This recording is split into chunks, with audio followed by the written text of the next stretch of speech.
Hello everyone, আমরা class 11-এ Ryan মার্টিনের model set 1 করছিলাম এবং সেকশন এর প্রবলেমগুলো কিন্তু আমরা সলভ করে ফেলেছি।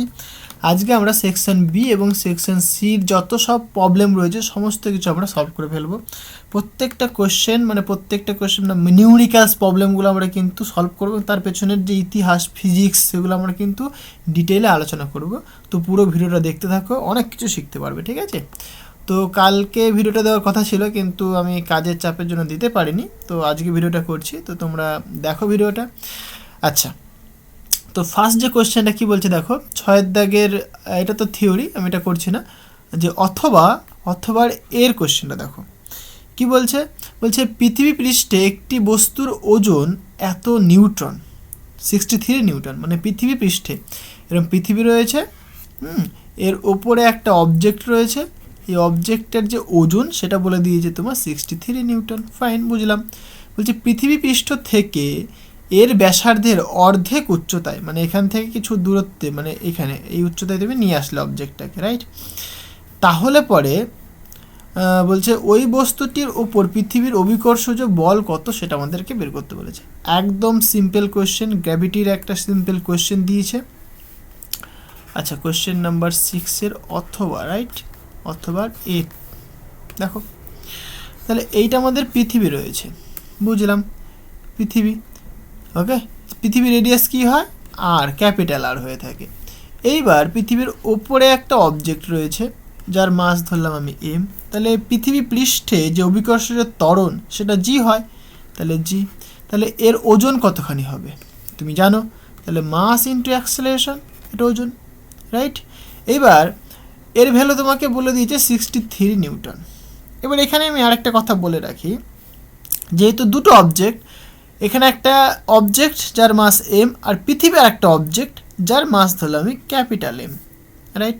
তাহলে তাদের মধ্যে একটা গ্র্যাভিটেশনাল ফোর্স কাজ করছে, তো সেই গ্র্যাভিটেশনাল ফোর্স কতখানি হয়ে থাকে, সেটা হয় F equal to capital G capital M small M divided by R square, কারণ দুটোর মধ্যে যে ডিস্টেন্স সেটা আমি ধরে নিয়েছি ক্যাপিটাল আর।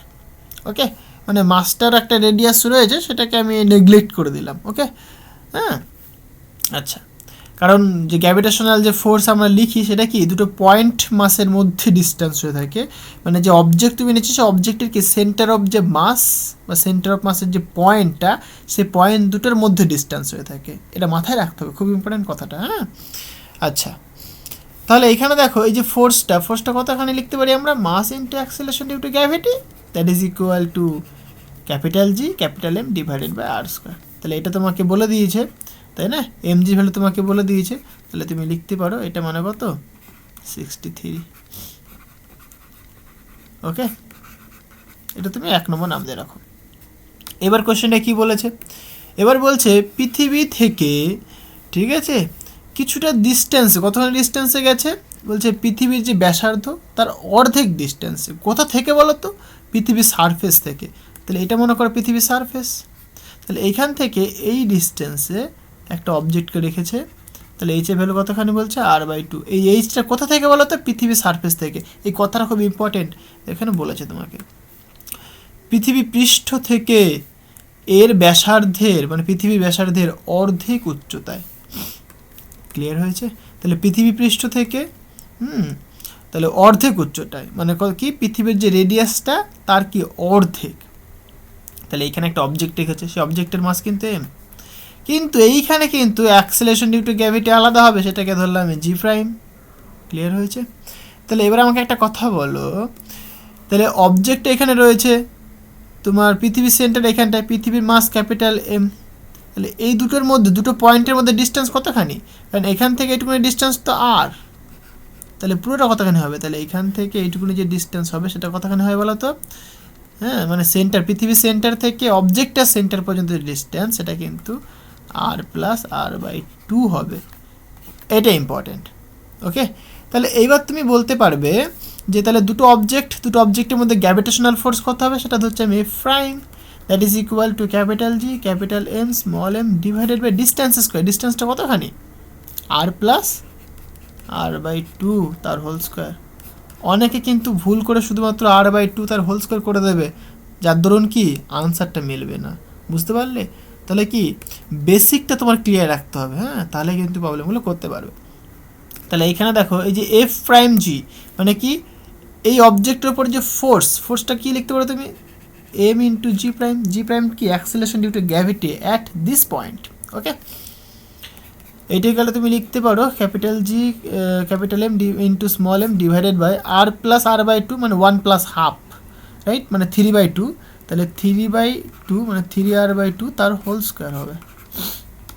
সিম্পলিফাই করো তোমার আনসার চলে আসবে ভাই। তাহলে M G prime that is equal to, তাহলে এখানে তুমি লিখবে G capital M small M divided by, দেখো এখানে একটা আর স্কোয়ার থাকছে আর এখানে 3×3 9 আর নিচে একটা 4 থাকবে, তাহলে আমি লিখতে পারি 4/9 লিখতে পারি, রাইট, 4/9 লিখতে পারি আমি। এবার এই যে G capital M small M divided by R square এর মানটা দেখো 63 বের করে নিয়েছিলাম আগে আমি, তাই না, মানে এইটুকুনি মানে তো এমজি মানে বলে দিয়েছি 63, তাহলে এটা আমি লিখতে পারি। সুতরাং M G prime that is equal to 4/9 into 63 এত নিউটন, রাইট। তাহলে সুতরাং এখানে কাটাকাটি করলে পরে 7 নং 63, তাহলে 4 7 28, সুতরাং M G prime that is equal to 4 7 28 newton. তাহলে এটা তোমার কি আনসার হবে। দেখো কিছুই নেই, সিম্পল জিনিস, তোমাকে বুঝতে হবে শুধুমাত্র, তাই না। ক্লিয়ার হয়েছে? ওকে, নেক্সট কোয়েশ্চেনটা দেখো। নেক্সট কোয়েশ্চেন এটা বলছে সূর্য থেকে পৃথিবীর দূরত্ব বর্তমান দূরত্বের দ্বিগুণ করা হলে, দ্বিগুণ বলেছে কিন্তু, ঠিক আছে। তাহলে প্রথমে ধরে নাও দূরত্ব ছিল আর, পরে মানে r1 ইকুয়াল টু আর ধরে নিলাম প্রথমে ইনিশিয়াল এটা। নেক্সট বলছে আমি r2, r2 ভ্যালু কতখানি বলেছে দ্বিগুণ করে দিয়েছে। তাহলে বছরের দৈর্ঘ্যের কি পরিবর্তন হবে, তাহলে টি আমাদেরকে বের করতে হবে। দেখো তাহলে টাইম আর ডিস্টেন্স, রাইট, তাহলে কেপলারের সূত্র চলে আসছে না, কেপলারের থার্ড ল এখানে অ্যাপ্লাই করবো আমরা। তাহলে 6 মানে অরের বি, রাইট। তাহলে কোশ্চেনটা দেখো ভালো করে বোঝো। তাহলে এটা তোমার পৃথিবী ছিল, মানে সূর্য ছিল এটা, সাপোজ এটা সান আমাদের, আর পৃথিবী ধরো এখানে রয়েছে, ঘুরছে এইভাবে ding ding ding ding ding ding ding করে ঘুরছে, ঠিক আছে। তাহলে এটা তোমার আর্থ, এদের মধ্যবর্তী যে ডিস্টেন্স ছিল সেটা বলে দিয়েছিলাম আমি r1 equal to R, right, r1 equal to R. এবার ডিস্টেন্সটাকে তুমি বাড়িয়ে তুমি এইখানে দিয়ে দিয়েছো সানটা এই আর্থটাকে, তাহলে দেখো মানে এইভাবে ঘুরবে, ঠিক আছে। তাহলে এই যে ডিস্টেন্সটা এখান থেকে এইটুকুন ডিস্টেন্সটা কিন্তু কি বেড়ে গেছে, সুতরাং r2 ইকুয়াল টু কত হয়েছে 2r হয়ে গেছে, এটা তোমার r1 ছিল, রাইট, ডিস্টেন্স বেড়ে গেছে। তাহলে এইখানে ছিল টাইম t1। দেখো নেচারে আমরা কি জানি, এই যে সূর্য চারিদিকে পৃথিবী ঘুরছে, একবার পৃথিবীটা মানে সূর্য চারিদিকে একবার প্রদক্ষিণ করতে কতখানি সময় নেয়, 1 বছর সময় নেয়। 1 বছর মানে কত ভাই 365 দিন, রাইট, এটা আমরা সবাই জানি। সূর্যকে একবার প্রদক্ষিণ করতে পৃথিবীর যে সময় নেয় সেটাই আমাদের কি 1 বছর। তাহলে এইখানে টাইমটা আমি সাপোজ কনসিডার করে নিচ্ছি t2। তাহলে কেপলারের সূত্র কি বলছে বাবা, T square proportional to R cube হবে। টি হচ্ছে তোমার টাইম, একবার প্রদক্ষিণ করতে কতক্ষণ টাইম নেয়, আর আর হচ্ছে তোমার কি সেমি মেজর অ্যাক্সিস, এটা তোমরা সবাই জানো। এবার যেহেতু দুটো কেস, তাহলে আমরা কি লিখতে পারি, মানে তুমি এটাকে ভেঙে ভেঙে লিখতে পারো যদি না বুঝতে পারো। তাহলে t1 এর জন্য যদি লিখে আমি, তাহলে t1 square proportional two r1 cube লিখবে 1 নম্বর দিলে। Similarly t2 square proportional two r2 cube লিখবে 2 নম্বর দিলে। এদেরকে রেশিও করে দাও, কারণ এদের যে সমানুপাতিক এটা তুলে একটা কনস্ট্যান্ট আসবে, সেই কনস্ট্যান্টটা কিন্তু কমন হবে, তাই না। সাপোজ কে ধরলে তুমি r1 কিউব, এখান থেকে তুমি লিখতে পারো t2 স্কোয়ার ইকুয়াল টু কে ধরলে r2 কিউব, তাই তো। এবার এদেরকে তুমি রেশিও করে দাও, তাহলে তোমার হয়ে যাবে। তাহলে সুতরাং তুমি লিখতে পারো t1/t2 মানে স্কোয়ার রয়েছে, তাহলে সেটাকে আমি এক চান্সে যদি লিখি হোল স্কোয়ার লিখতে পারি, আর এখানে r1/r2 তার হোল কিউব লিখতে পারি, রাইট। এখান থেকে দেখো তুমি কি করতে পারো, কিছুই না, t1/t2 তার whole square that is equal to r1 মানে r2 মানে লিখলাম কত 2r, যেমন কোশ্চেনটাই বলেছে, হ্যাঁ। এখান থেকে তুমি যদি ক্যালকুলেশন করো তাহলে এখানে দেখো এই আর কাটবে, সুতরাং এখানে 2 থাকবে একটা, তাহলে 2 এর মাথায় 3, তার মানে 8 হয়ে যাবে না, কারণ 2 গুণ 2 গুণ 2 3বার গুণ হবে, তাহলে 8 হবে এখানটায়, রাইট। তাহলে এখানে t1 square divided by t2 square. আমাদের ভাই t2 বের করতে হবে, তাহলে t2 square equal to 8 into t1 square, right? তাহলে t2 ইকুয়াল টু তুমি লিখবে কি root over of 8 into t1 square, right? সুতরাং তুমি লিখতে পারো ভাই t2 equal to root 8 into t1, দুটো t1 রয়েছে ভেতরে, t1 এর ভ্যালু তুমি জানো, পুট করে দাও। তাহলে t2 equal to root 8 into t1 মানে কত? 365 দিন, 365 দিন। ওকে, তাহলে এটাকে যদি তুমি সিম্পলিফাই করো তোমার আনসার চলে আসবে। দেখা যাক কত আসে। রুট, আচ্ছা 365 গুণ করে 365 ইন্টু রুট 8, রাইট? হ্যাঁ, 1032, 1032 অ্যাপ্রক্সিমেট, আচ্ছা 337 এত ডেজ। ক্লিয়ার হয়েছে? তাহলে এটা তোমার আনসার হবে। কারণ কি দেখো, ফিজিক্সটা বোঝো এবার। ফিজিক্সটা কি দেখো, প্রথমত ডিস্টেন্স তুমি বাড়িয়েছো, এই যে ফর্মুলাটা এখান থেকে দেখে তুমি কি বলতে পারো? ভাই ডিস্টেন্স বেড়ে গেছে, ডিস্টেন্স বাড়লে তো ভাই টাইমটাও বাড়বে। কারণ কি এবার এই পৃথিবীটাকে, এই যে এই পৃথিবীটাকে একবার টোটাল ঘুরতে, সূর্য চারিদিকে একবার ঘুরতে কি বেশি সময় লাগবে না? কারণ কি বেশি পাথ, বেশি ডিস্টেন্স তাকে কভার করতে হচ্ছে, তাহলে কি বেশি সময় লাগবে, স্বাভাবিক ব্যাপার, টাইমটা বাড়বে। ফিজিক্যালি যদি আমরা দেখি তাহলে টাইম বাড়ার কথা, কারণ আগে কি ডিস্টেন্স কম ছিল, ডিস্টেন্স কম থাকার দরুন কী হচ্ছে দেখো, এইখান থেকে এইটুকুনি ডিস্টেন্স পুরোটা, তাই না? কি মানে এইটা কম হওয়ার দরুন ডিসপ্লেসমেন্টটা, মানে এই যে রেডিয়াসটা কম হওয়ার দরুন কি কম ডিস্টেন্স তাকে ট্রাভেল করতে হচ্ছে। বাট এবার ডিসপ্লেসমেন্ট, মানে এই যে রেডিয়াসটা বেড়ে যাওয়ার দরুন কি তাকে বেশি পথ কভার করতে হচ্ছে, তাহলে কি কম পথ কভার করতে কম সময় লাগবে, বেশি পথ কভার করতে বেশি সময় লাগবে, স্বাভাবিক ব্যাপার। তাহলে আগে ছিল 365 দিন, তাহলে বুঝতেই পারছি আমরা যেহেতু ডিস্টেন্স বেড়ে গেছে তাহলে কি তোমার সময়টা বেশি লাগবে, তাই এখানে বেশি লেগেছে। একই ধরনের কোয়েশ্চেন তোমাদের বইতেও দেওয়া আছে, সেখানে শুধুমাত্র কি বলেছে, মানে পৃথিবী আর যে সূর্যের মধ্যে যে ডিস্টেন্স সেটাকে যদি অর্ধেক হয়ে যায়, যদি অর্ধেক হয়ে যায়, মানে এই যে আমি R2 লিখলাম, R2টা যদি সাপোজ R1/2 হয়ে যায়, যদি অর্ধেক হয়ে যায় তাহলে মানে যে বছরের দৈর্ঘ্যের কী পরিবর্তন হবে, সেইখানে তুমি যদি ক্যালকুলেট করো একই সিমিলার প্রসেস ক্যালকুলেট করলে পরে 129 ডে এরকম আনসার আসবে। ওকে, তাহলে বছর যদি মানে ডিস্টেন্স যদি তুমি অর্ধেক করো, পৃথিবী আর সূর্যের মধ্যে ডিস্টেন্স যদি তুমি অর্ধেক করে দাও তাহলে পরে উত্তর এটা হবে। আর যদি তুমি দ্বিগুণ করো, কারণ স্বাভাবিক ব্যাপার না, ডিস্টেন্স কমে গেছে, কম সময় লাগবে পুরোটা কভার করতে, তো 129 দিন হবে। মানে কি ডিস্টেন্স কমে গেলে পরে কম, মানে 129 দিনে 1 বছর হবে তখন, বুঝতে পারলে? কিন্তু ডিস্টেন্স বেড়ে গেছে, যদি তুমি বাড়াও তাহলে কিন্তু 1032 দিনে 1 বছর হবে, তাহলে 1 বছর হতে কিন্তু অনেক সময় লাগবে। ক্লিয়ার হয়েছে? আচ্ছা, আমি তোমাদের আনসারটা দেখেছি, আনসারটা কিন্তু ভুল আছে। হ্যাঁ, তুমি যদি এই আনসারের উত্তর করতে চাও তাহলে তুমি অর্ধেক করে দেবে, আর তুমি যদি বলো না কোশ্চেন যা আছে সেই অনুসারে আমি আনসার করতে চাই, মানে যেহেতু এখানে কোশ্চেনে দ্বিগুণ বলে দিয়েছে তাহলে আমি যেটা দেখালাম সেটা আনসার হবে। ক্লিয়ার হয়েছে? আর তুমি যদি বলো না উত্তরটা আমি দেখতে চাই আগে, তাহলে 129 উত্তর রয়েছে, তাহলে তুমি এই দ্বিগুণটাকে তুমি ভাই অর্ধেক লিখে নাও। ক্লিয়ার হয়েছে? এটাকে তুমি অর্ধেক লিখে নাও। তার মানে কি তোমাকে বেসিক কনসেপ্টটা বুঝতে হবে, তাহলে তুমি প্রবলেমটা করতে পারবে, দ্বিগুণ বলুক, 4 গুণ বলুক, 1000 গুণ বলুক, তাই না? আচ্ছা, নেক্সট কোয়েশ্চেন দেখো।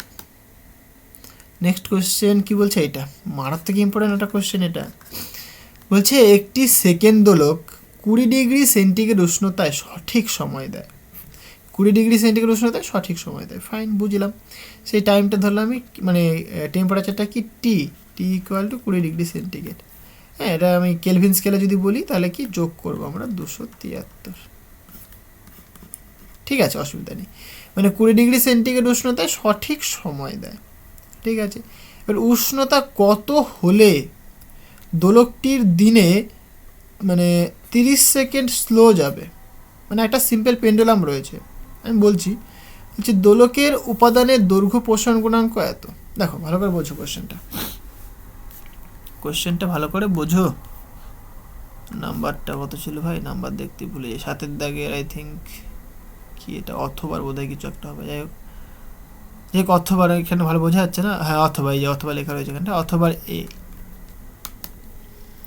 সাতের দাগের অথবা এ। এরকম একটা সিম্পল পেন্ডুলাম রয়েছে, তাহলে একটা দৈর্ঘ্য রয়েছে না, তাহলে টেম্পারেচার বাড়ালে দৈর্ঘ্যের কি প্রসারণ হয় সেটা তোমরা পড়েছো জানো, রাইট? তাহলে পরে এই যে পেন্ডুলামটা এর টাইম পিরিয়ড কি হয়, T equal to 2π into root over of বলো L/G। এল হচ্ছে তোমার এই কার্যকর দৈর্ঘ্য বলতে এই যে ফিক্সড পয়েন্ট আর এটা, আর যে অবজেক্টটা বা ববটার সেন্টারের মধ্যবর্তী ডিস্টেন্স, এটাকে বলে আমরা তার কার্যকর দৈর্ঘ্য এল। এর মাস হচ্ছে তোমার এম ধরলাম, মাসের কোনো দরকার নেই, যাই হোক। জি হচ্ছে তোমার অ্যাক্সেলারেশন ডিউ টু গ্র্যাভিটি, অভিকর্ষের ত্বরণ। ক্লিয়ার হয়েছে? এইবার টেম্পারেচার যদি বাড়ানো হয় তাহলে কি হবে, দৈর্ঘ্যের প্রসারণ হবে নিশ্চয়ই। তাহলে আগে ছিল এল, তাহলে এলটা এখন চেঞ্জ হয়ে যাবে, নিশ্চয়ই এল প্রাইম হয়ে যাবে। তাহলে L prime into L into 1 plus alpha into delta T. এইটা কিন্তু time period, this is time period, এগুলো মাথায় রাখতে হবে এবং বুঝতে হবে। এটা তোমার টাইম পিরিয়ড, ওকে। বাট এইখানে যে আমি ডেল্টা টি লিখলাম, এটা টেম্পারেচারের চেঞ্জ অফ টেম্পারেচার। জিনিসটা ক্লিয়ার হয়েছে? ওকে, বুঝলাম। এবার একটা কাজ করি, এটাকে 1 নম্বর নাম দিই। ফ্রম ইকুয়েশন 1 কি করছি, কেন করছি একদম বুঝতে পারবে, কোনো অসুবিধা নেই। আমি আচ্ছা একটা লিখি line 2π into root over of L/G। আমি এটাকে ডেরিভেটিভ করতে চাইছি, জাস্ট সিম্পল ডেরিভেটিভ করলে কী হবে, এটা ডেল্টা টি বা ডিটি দেবে, এটা ডিটি ইকুয়াল টু 2π তো কনস্ট্যান্ট ডিভাইডেড বাই রুট জিও কনস্ট্যান্ট। তাহলে এর ডেরিভেটিভ করলে কী দেবে ভাই, হাফ, কারণ রুট রয়েছে, হাফ হবে L to the power half minus 1, right, into DL হবে, ডিএলটা কি লেন্থের change, right, final minus initial, change মানেই ফাইনাল মাইনাস ইনিশিয়াল। এখানে একই রকম ব্যাপার যে ডিটিটা কি টাইমের চেঞ্জ এটা, তাই না, কতখানি টাইম চেঞ্জ হয়ে গেছে, শিফট হয়ে গেছে সেটা। আচ্ছা, বুঝলাম। এইখানে একটুখানি সিম্পলিফাই করি আমরা। আচ্ছা, তাহলে আমরা কি লিখতে পারি, ডিটি ইকুয়াল টু, দেখো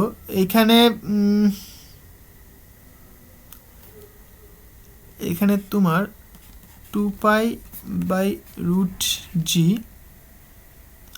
এখানে L two the power half, আচ্ছা হাফ মাইনাস 1 মানে মাইনাস হাফ, তাহলে এখানে তুমি লিখতে পারো যে 1/2 DL by root L, right, DL by root L. এটা তুমি লিখতে পারো না, এটা তুমি লিখতে পারো, রাইট, কারণ এখানটায় নিচে চলে আসবে, এটা হচ্ছে অসুবিধা নেই। আচ্ছা, এবার ডিএল আমরা এল মানে এল প্রাইম দেখলাম, তাই তো, L prime equal to L into 1 plus alpha into D মানে ডেল্টা টি। এখান থেকে তুমি একটুখানি সিম্পলিফাই করো, এটাকে ভেতরে ঢুকিয়ে দাও, তাহলে এল plus alpha into L into delta টি পাবে তুমি। এখান থেকে এই এলটাকে বাদ দিকে নিয়ে চলে আসে, সুতরাং L prime minus L equal to alpha into L into delta T, right, এটা লিখতে পারি আমরা। তাহলে এই যে এল প্রাইম মাইনাস এল এটা কি তোমার, এইটা কিন্তু তোমার লেন্থের চেঞ্জ, রাইট, তাহলে এটা তোমার লিখতে পারো DL that is equal to alpha into L into delta T, okay. আচ্ছা, এখানে কি ডিএল এর জায়গায় মানটা বসিয়ে দিলে পরেই হবে না, এইটাকে তুমি 2 নম্বর নাম দাও, সুতরাং ডিএল এর জায়গায় মানটা বসিয়ে দাও, তাহলে ডেল্টা টি ইকুয়াল টু তুমি লিখতে পারো 2π by root over of G into half DL মানে alpha L delta T divided by root L, right. এটাকে একটা কাজ করলে ভালো হতো, একটু সিম্পলিফাই হয়ে যেত। সেটা হচ্ছে যদি আমি হোল স্কোয়ার করে করতাম এটাকে, এক সেকেন্ড, আমি যদি এটাকে টি স্কোয়ার নিতাম তাহলে এখানে আসতো তোমার 4π² L/g, রাইট? এবার এইটাকে যদি আমি ডেরিভেটিভ করি তাহলে 2t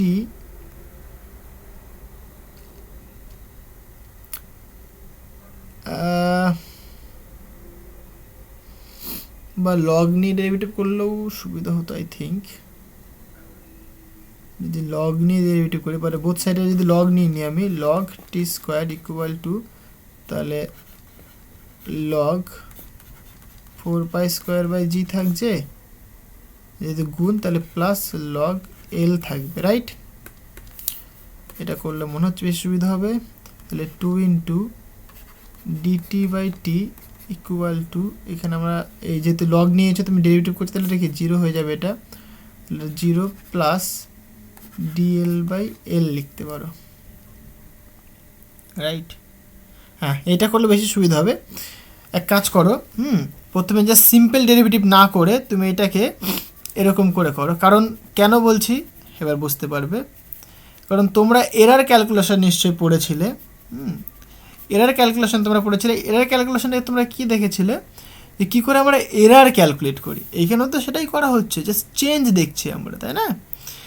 মানে টাইম মেজারমেন্টের আমরা এরার দেখছি এখানে, যে ডেল্টা মানে সরি যে 30 সেকেন্ড বলেছে, 30 সেকেন্ডে কী বলো তো, টাইম মেজারমেন্টের এরার।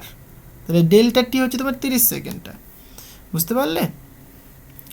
আচ্ছা, এই লাইনটা মুছে দিই, তাহলে সুবিধা হবে তোমাদের, বুঝো, অসুবিধা নেই। তাহলে তুমি এরার ক্যালকুলেশন কী করে করো, জাস্ট নর্মাল তুমি করতে পারো এখান থেকে dt/t ইকুয়াল টু যে ফর্মুলা জানো, বা কী করে আসে ফর্মুলাটা সেটা তোমাকে দেখিয়ে দিচ্ছি আমি। এটাকে হোল স্কোয়ার করে দাও, টি স্কোয়ার, তাহলে 4π² হবে, L/g হবে, রাইট? এটা হবে। এবার তুমি কি করলে, বোথ সাইডে তুমি লগ নিয়ে নিলে, তাহলে log T square equal to log of 4π² L/g।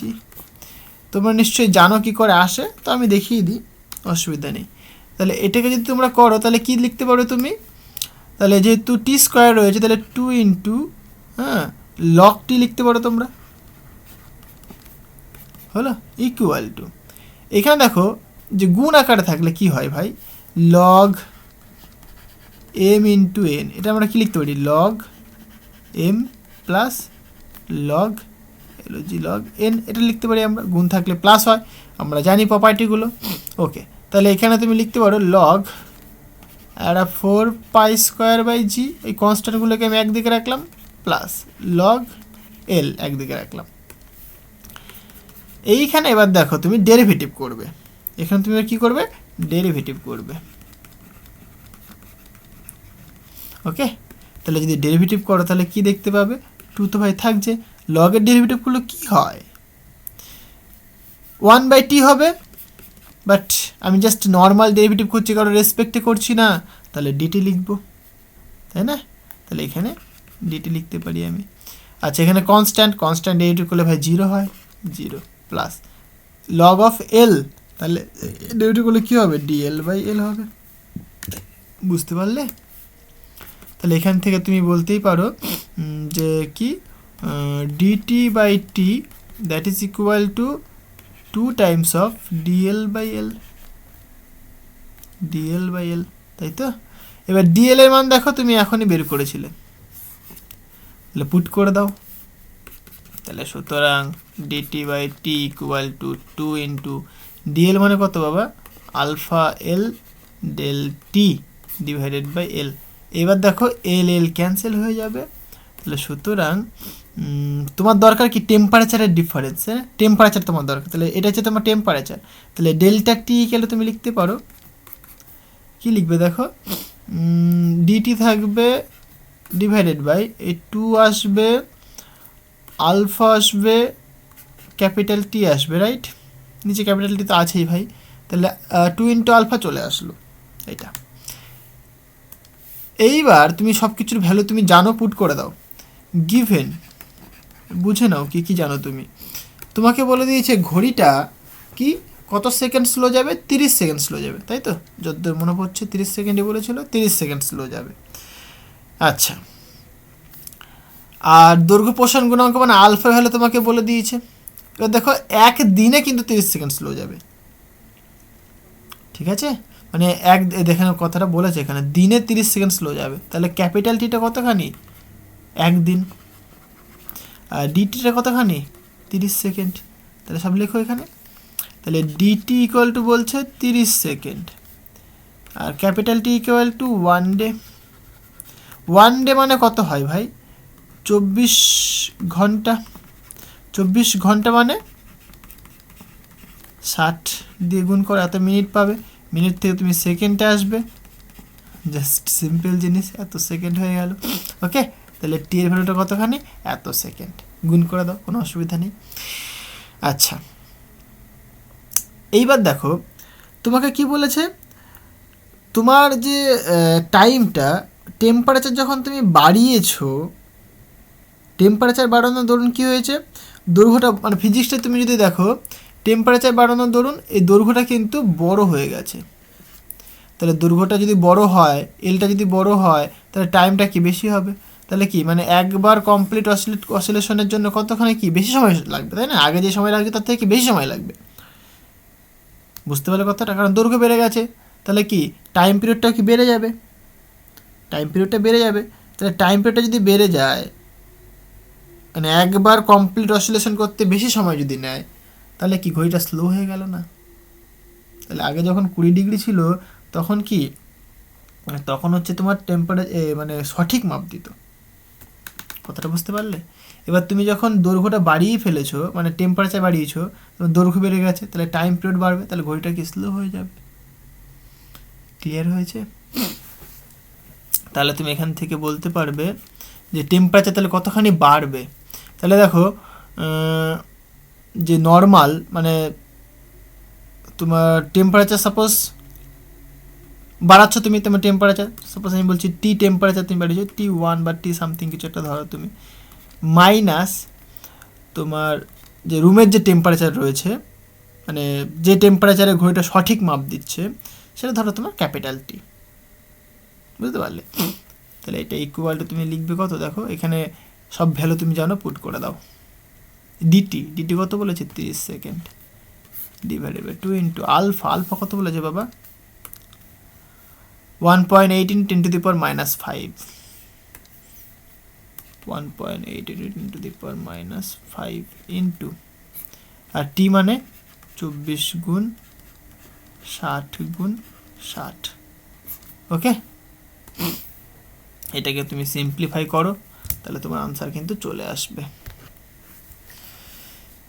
এটা করলে কত আসবে বলো দেখি?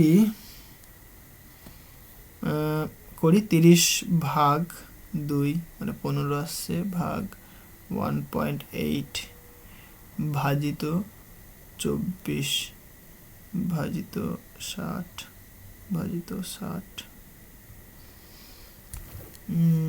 10⁻⁵ আসছে, মানে এরকম একটা ভ্যালু আসছে। ওকে, ঠিক আছে, 9.645 সামথিং ইন্টু 10⁻⁵। আবার নিচে দেখো 10⁻⁵ রয়েছে, সুতরাং কেটে যাবে এটা, তাহলে 9.64 এত আসছে ভ্যালু। ওকে, তোমাদের উত্তর আই থিঙ্ক দেওয়া আছে, কত দেওয়া আছে উত্তরে ভাই? 7 দাগের অথবা এ 58.58 আসছে।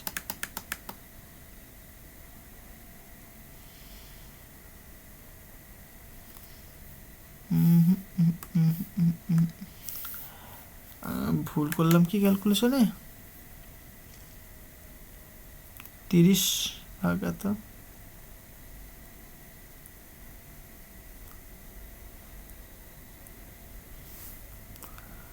ডেল্টা টি ইকুয়াল টু, ঠিকই তো আছে আই থিঙ্ক এত, আর এখানটায় তোমার থাকছে দেখো T1 মাইনাস টি মানে 20, কিন্তু আনসার তো ভাই মিলছে না। 20 এদিকে আসলে প্লাস হবে 9.8 9.64 29.64 এত কতখানি চেঞ্জ করতে হতো মানে টেম্পারেচার হবে তোমার এতখানি টেম্পারেচারে হ্যাঁ এটা দেবে কিন্তু তোমাদের সাথে আনসার মিললো না আই থিঙ্ক কোনো ভুল নেই মেথডে তো ভুল দেখছি না ওকে কারণ ক্যালকুলেশনে কি কোনো ভুল আছে ডিটি তোমার বলে দিয়েছে টি টাইম 30 সেকেন্ড বলে দিয়েছে 2 ইন্টু আলফা হলে পুট করলাম টি এর ভ্যালু তোমার পুট করে দিয়েছো 24 ঘন্টা তাই না 24 ঘন্টা একদিন মানে 24 ঘন্টা তাহলে 24 ইন্টু 60 ইন্টু 60 ঠিক আছে 60 মিনিট 60 সেকেন্ড হ্যাঁ ঠিকই আছে এত দিয়ে ভাগ করে দিলে এটা আসলো তাই তো এক সেকেন্ড এখানে একটা ক্যালকুলেশন আমি ভুল করেছি এইখানে দেখো 2 রয়েছে এই 2টা যখন তোমার ডান দিকে আসবে তখন কি ভাগ আকারে চলে আসবে না আমি এখানে গুণ আকারে লিখেছিলাম তাই না তাহলে এখানে 2টা কি হবে ভাগ হবে মানে 1/2 হবে তাহলে এইখানে এই মিস্টেকটার জন্য কিন্তু আমাদের আনসারটা মিলছিল না মানে অনেকটা কম আসছিল কারণ অত কম টেম্পারেচার ইনক্রিজ করলে পরে 30 সেকেন্ডে হেরফের হওয়ার কথা নয় কারণ সাধারণভাবে কি আমাদের দেখবে মানে অ্যাকচুয়ালি আমরা এখন এই দোলক ঘড়ি ইউজ করি না যাই হোক কিন্তু এত কম টেম্পারেচার বৃদ্ধি পেলে পরে যে সময়ের বিশাল হেরফের হবে তা কিন্তু খুবই মানে এটা হওয়ার সম্ভাবনা খুবই কম ঠিক আছে তার জন্য আমার আনসারটা কনফিউশন হচ্ছিল তো আমি একটু চেক করে দেখলাম যে ক্যালকুলেশনটা কি করেছিলাম এইখানে একটু মিস্টেক হয়েছিল এটাকে তোমার নিচে আসতো এটা তাহলে এইটা তোমার যদি করো তাহলে এই 2টা গুণ হবে তাই না এটাকে তুমি গুণ করে দাও ফাইন তাহলে এই 2টা নিচে না লিখে তুমি ওপরে লিখবে 2 তাহলে এইবার তুমি ক্যালকুলেশন করো এটা ক্যালকুলেশন করলে পরে তোমার আনসারটা কত আসছে দেখো তাহলে এখানে তুমি লিখবে t1 tc t prime minus 20 equal to 38.58 এরকম একটা আনসার আসছে রাইট কারণ 10 টু দি পাওয়ার 5 -5 এখানেও আসবে নিচে আছে কেটে যাবে অসুবিধা নেই তাহলে এখানে টি প্রাইম ইকুয়াল তুমি কি লিখবে 38.58 প্লাস 20 তাহলে কত আসছে 58 আসছে না তাহলে সুতরাং এটাই তোমার আনসার ওকে কোথায় গেল এটা তো মিস্টেক আছে এটা কেটে দাও ক্লিয়ার হয়েছে তাহলে সুতরাং তোমরা বলতেই পারো T prime equal to 58.58 degree Celsius clear হয়েছে কিছুই নেই কোশ্চেনটা একদম সিম্পল জিনিস জাস্ট আমার এখানে একটুখানি ক্যালকুলেশনে মিস্টেক হয়েছিল তাই আনসারটা আসছিল না বাট এমনি নর্মালি খুবই ইজি জিনিস যখনই তোমাকে এই যে মানে টাইম স্লো হয়ে যাচ্ছে স্লো মানে কি সেটা এরার তাহলে এরারের তোমার ফর্মুলা ইউজ করতে হবে তাহলে এরারের ফর্মুলা কী করে আসে সেই মেথডটা তোমাকে দেখালাম এখানটায় তুমি অনেকে কি ডিরেক্ট আমরা এরকম মনে রাখি আমরা যে T equal to 2π into √L/g right তাহলে এরার প্রপাগেশনের যে মানে এরারের যে ফর্মুলাটা হয়ে থাকে ডেল্টা t/t ইকুয়াল টু এখানে কনস্ট্যান্টগুলোকে বাদ দিয়ে দাও তাহলে এল রুটের মধ্যে রয়েছে মানে কি L to the power half রয়েছে তাহলে হাফটা আগে চলে আসে আর এখানে ডেল্টা L/L এরকমভাবে মনে রাখি আমরা অনেকে বাট কী করে জিনিসটা আসে সেটা আমাকে তোমাকে মানে সেটা তো জানতে হবে সেটা আমি তোমাকে দেখালাম ওকে এটা কিন্তু 11-এর প্রথমের চ্যাপ্টারে শেখানো হয়ে থাকে আশা করি তোমরা সবাই জানো যাই হোক তো এইভাবে তোমাকে প্রবলেমটা করতে হয় প্রবলেমটা খুবই ইম্পর্টেন্ট ওকে নেক্সট কোয়েশ্চেন দেখো বলছে কোনো লম্ববৃত্তাকার চোঙকে উত্তপ্ত করলে ওর দৈর্ঘ্য 2% বৃদ্ধি পায় বলছে ওর ভূমির ক্ষেত্রফল বৃদ্ধি কত হবে খুব ইন্টারেস্টিং কোয়েশ্চেনটা কি বলছে কোনো লম্ববৃত্তাকার চোঙ মানে জানো তোমরা এরকম হবে উত্তপ্ত করলে তা ওর দৈর্ঘ্য 2% বৃদ্ধি পায় দৈর্ঘ্যটা 2% বৃদ্ধি পায় এবার দেখো স্বাভাবিকভাবে কি যেহেতু তুমি উত্তপ্ত করছো দৈর্ঘ্য তারপরে তোমার রেডিয়াস হয় বৃদ্ধি পাবে তাহলে ভূমির ক্ষেত্রফল কী পরিমাণ বৃদ্ধি হয় সেটা আমাকে বের করতে হবে দেখো বুঝে নাও কোশ্চেন বি তাহলে এরকম একটা লম্ববৃত্তাকার চোঙ রয়েছে। সাপোজ এর রেডিয়াসটা আমি ধরলাম আর এর যে হাইটটা সেটা আমি ধরলাম কত এল ধরলাম। ওকে, আচ্ছা, এ বলছে দৈর্ঘ্য মানে টেম্পারেচার তুমি ইনক্রিজ করেছো, সুতরাং কী হয়েছে, দৈর্ঘ্যটা চেঞ্জ হয়েছে, বৃদ্ধি পেয়েছে। সেটা বৃদ্ধি পেয়ে সাপোজ বলছে আমি এল প্রাইম হয়েছে, তাহলে এল প্রাইম ইকুয়ালটা কী হবে, L into 1 plus alpha into delta T, এইটা হবে, রাইট। এবার কতখানি বৃদ্ধি পেয়েছে দেখো, 2% বৃদ্ধি পেয়েছে। তাহলে এখানে তুমি লিখতেই পারো, সুতরাং 2% মানে কত, দেখো 1 সেকেন্ড, দুটো পেজ বাড়িয়ে নিই। তাহলে 2% বৃদ্ধি, তার মানে কি এল প্রাইম ইকুয়ালটা কী লিখবে তুমি, আগে ছিল এল, এখন কি 2% বেড়ে গেছে, সুতরাং 2l/100 হয়ে গেছে। তাহলে সুতরাং এল প্রাইম ইকুয়ালটা কত লিখবে, 102 l/l, এই 100, রাইট। তাহলে এটা তুমি পুট করে দাও, সুতরাং এল প্রাইম মানে তুমি লিখছো 102/100 equal to 1 plus alpha into delta T. Clear হয়েছে? তাহলে এখান থেকে তুমি লিখতে পারো সুতরাং 1.02, আর এই একটা দিকে আসলে পরে মাইনাস হবে, সুতরাং 1 equal to alpha into delta T, এটা আমরা লিখতে পারি। তাহলে অ্যাকচুয়ালি কী আসছে ভ্যালুটা, সুতরাং alpha into delta T that is equal to কত বলো, 0.02, এইটা পাচ্ছ তুমি। ক্লিয়ার হলো? এবার দেখো এর কিন্তু একটা রেডিয়াসও রয়েছে, এর একটা রেডিয়াসও রয়েছে, তাই তো? তাহলে পরে রেডিয়াসটা আর, মানে ডায়ামিটারটা কতখানি, তাহলে 2r হবে, ডায়ামিটারটা কত হবে, 2r হবে। তাহলে তার ডায়ামিটারে কী পরিমাণ চেঞ্জ হবে, বা রেডিয়াসের কী পরিমাণ চেঞ্জ হবে, তাই না? তাহলে আমি ধরছি সাপোজ রেডিয়াসটা ধরো আর প্রাইম হবে, তাহলে আর প্রাইম ইকুয়ালটা কি, R into 1 plus alpha into delta T লিখতে পারো তুমি। ওকে, তাহলে R prime equal to R into 1 plus alpha into delta T, এটা মানে কত, 0.02। তুমি বলবে এটা ভাই ঠিক আছে, আর প্রাইম ইকুয়াল তা তুমি লিখবে এটা, দেখো আর ইন্টু মানে এটা যেহেতু যোগ করবে তুমি, সুতরাং ইন্টু 1.02, এটা রাইট। বা এটাকে তুমি ভাঙতে পারো, আর প্রাইম ইকুয়াল টু কত, দেখো দশমিক তুলে দাও, তাহলে নিচে 100 চলে আসবে, সুতরাং 102r/100, এটা লিখতে পারো তুমি, রাইট। তাহলে দৈর্ঘ্যের কী পরিমাণ চেঞ্জ হচ্ছে সেটা তুমি বের করতে পারো। তাহলে দৈর্ঘ্যের চেঞ্জ কতখানি, আর প্রাইম এখন পেলাম, আগে ছিল আর, ইনিশিয়ালের রেসপেক্টে ভাগ করে দাও, তাহলে 102r/100 minus R divided by R, right. তাহলে এখান থেকে তুমি সিম্পলিফাই করো, তাহলে কি আর কমন নিয়ে কেটে যাবে, তাহলে 102 ভাজিত 100 মাইনাস 1, লসাগু করলে কত আসবে ভাই, 100, এখানে 102 মাইনাস 100 মানে 2 আসবে, রাইট, মানে 2/100 আসবে। তুমি পার্সেন্টেজে দেখতে চাও, তাহলে R prime minus R divided by R into 100%, তাহলে এখানে তুমি 2/100 ইন্টু 100%, তাহলে কত পার্সেন্ট হচ্ছে, 2%। তাহলে রেডিয়াসের চেঞ্জও কিন্তু 2% হচ্ছে। ক্লিয়ার হয়েছে? রেডিয়াসের চেঞ্জও কিন্তু 2% হচ্ছে। দেখো আমি তোমাকে দুটো প্রসেস দেখাবো।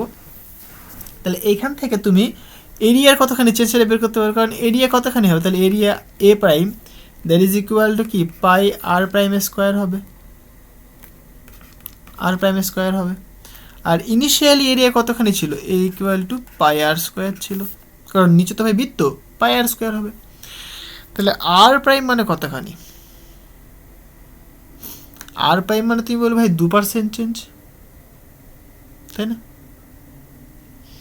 আর প্রাইম মানে তুমি বলবে 2% চেঞ্জ হয়েছে, মানে আর এর যে চেঞ্জটা,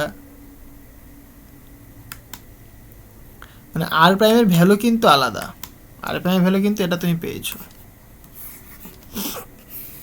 তুমি এটা পুট করতে পারো, তুমি এটা পুট করতে পারো। তাহলে তোমার আসবে এরকম, এটা অন্যরকম ভ্যালু আসবে, তোমাকে দেখাই আমি। পাই ইন্টু তাহলে 102 ভাজিত 100 ইন্টু আর তার হোল স্কোয়ার, তাহলে এটা স্কোয়ার এটা আর স্কোয়ার, তাহলে পাই ইন্টু আর স্কোয়ার মানে কি এ লিখতে পারো তুমি, এইটুকুনি মানে তোমার এ, তাহলে এ ইন্টু এত 102 ভাগ 100, এ প্রাইম তোমার এটা পাচ্ছ তুমি, রাইট। তাহলে এইখান থেকে তুমি আবার বলতে পারো যে না তাহলে আমি এবার দেখি এখান থেকে কতখানি চেঞ্জ হয়েছে, কারণ তুমি কি করে দেখবে আবার আবার A prime minus A divided by A করবে। আচ্ছা এখানে হোল স্কোয়ার রয়েছে, তাহলে এখানে 102 ভাজিত 100 তার whole square minus 1 divided by কত হবে, মানে এ থাকতো কেটে যাবে অসুবিধা নেই, তাহলে এখানে 100 তার হোল স্কোয়ার করবে, 102 তার হোল স্কোয়ার করবে মাইনাস 100 তার হোল স্কোয়ার করবে, রাইট। তাহলে এখান থেকে তুমি পাবে কত দেখো 102 প্লাস 100, কারণ এ স্কোয়ার মাইনাস বি স্কোয়ার সূত্র, 102 মাইনাস 100 ডিভাইডেড বাই 100 গুণ 100, রাইট। এটা তুমি করতে পারো, এটা করলে আনসার কত আসে দেখা যাক। তাহলে 102 প্লাস 100 ইন্টু বিয়োগ করলে পরে 2 থাকবে 2 ভাজিত কত, একের পেছনে 4টে শূন্য, একের পেছনে 4টে শূন্য, তাহলে তোমার আনসার আসছে 0.0404। এত তুমি পার্সেন্টেজে চাও, আনসার তুমি পার্সেন্টেজে চাও, তাহলে A prime minus A divided by A into 100% ইকুয়ালটা, তাহলে এটা 100 দিয়ে গুণ করে দাও, তাই না? তাহলে 100 দিয়ে গুণ করলে কত হয় বাবা, তাহলে এখানে 2 ঘর যাবে, তাহলে 4.04%, এটা তোমার আনসার হবে। ক্লিয়ার হয়েছে? এটা তোমার আনসার হবে। তুমি একদম নিখুঁতভাবে এইভাবে তুমি করতে পারো, এটাকে তুমি এইভাবেও করতে পারতে। কীভাবে করতে পারতে বলো তো, তুমি জিনিসটাকে এইভাবে ধরো, আচ্ছা মেথড আমি দেখাই আরেকটা, তুমি পেয়েছো, তুমি আলফা ইন্টু ডেল্টা টির ভ্যালু পেয়ে গেছো, আলফা ইন্টু ডেল্টা টির ভ্যালু কত পেয়েছিলে 0.02 পেয়েছিলে, তোমার ভাই এরিয়া দরকার ছিল, রাইট। তাহলে ইনিশিয়ালি হ্যাঁ এটা একই না, এটাই হবে তাই না, আর অন্য কোনো মানে, তাহলে পাই আর প্রাইমের স্কোয়ার আর এ তোমার পাই আর স্কোয়ার হবে, আর প্রাইমটা তোমাকে বের করতেই হবে, ঠিক আছে এটাই হবে, আর অন্য কোনো কিছু নেই, এটাই হবে, ঠিক আছে। কারণ আর প্রাইম আমার সেই দরকারই হবে, আর প্রাইমটা আমাকে যেহেতু বের করতে হবে, তার মানে কি এই মেথড ছাড়া অন্য কোনো কিছু হতে পারছে না, তাই না? এটাই সিম্পল জিনিস, এটা একদম ক্লিয়ার হয়েছে। তাহলে এইভাবে তোমাকে কিন্তু প্রবলেমটা সলভ করতে হবে। তোমাকে যদি বলতে রেডিয়াসটা কতখানি বাড়বে, তাহলে তুমি দেখতে পাচ্ছ রেডিয়াসটা কতখানি বাড়বে, 2% বাড়বে। তোমাকে এরিয়া বের করতে বলেছে, তাহলে এরিয়া কিন্তু 4.04 বা নিয়ার ইকুয়ালস টু তুমি বলতে পারো 4% বাড়বে। তোমাদের আনসারে কী দেওয়া আছে দেখা যাক, আনসার কোথায় করেছে বাবা, দেখতে পাচ্ছি না এটা, অথবা এটা তো হয়েছে, এটা এখানে দেয়নি, যাই হোক এটা 4.00 কত দেখলাম 04 হবে। ওকে, আশা করি জিনিসটা বোঝাতে পারলাম, কোনো কিছুই না, একদম সিম্পল জিনিস।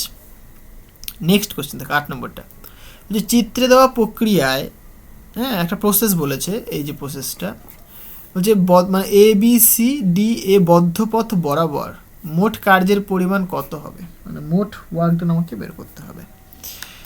আদর্শ গ্যাসের মোল সংখ্যা বলে দিয়েছে n, ফাইন অসুবিধা নেই। তাহলে এই ছবিটা ভালো করে বোঝো আগে, চলে আসো এখানে 8 নম্বর কোশ্চেন, রাইট।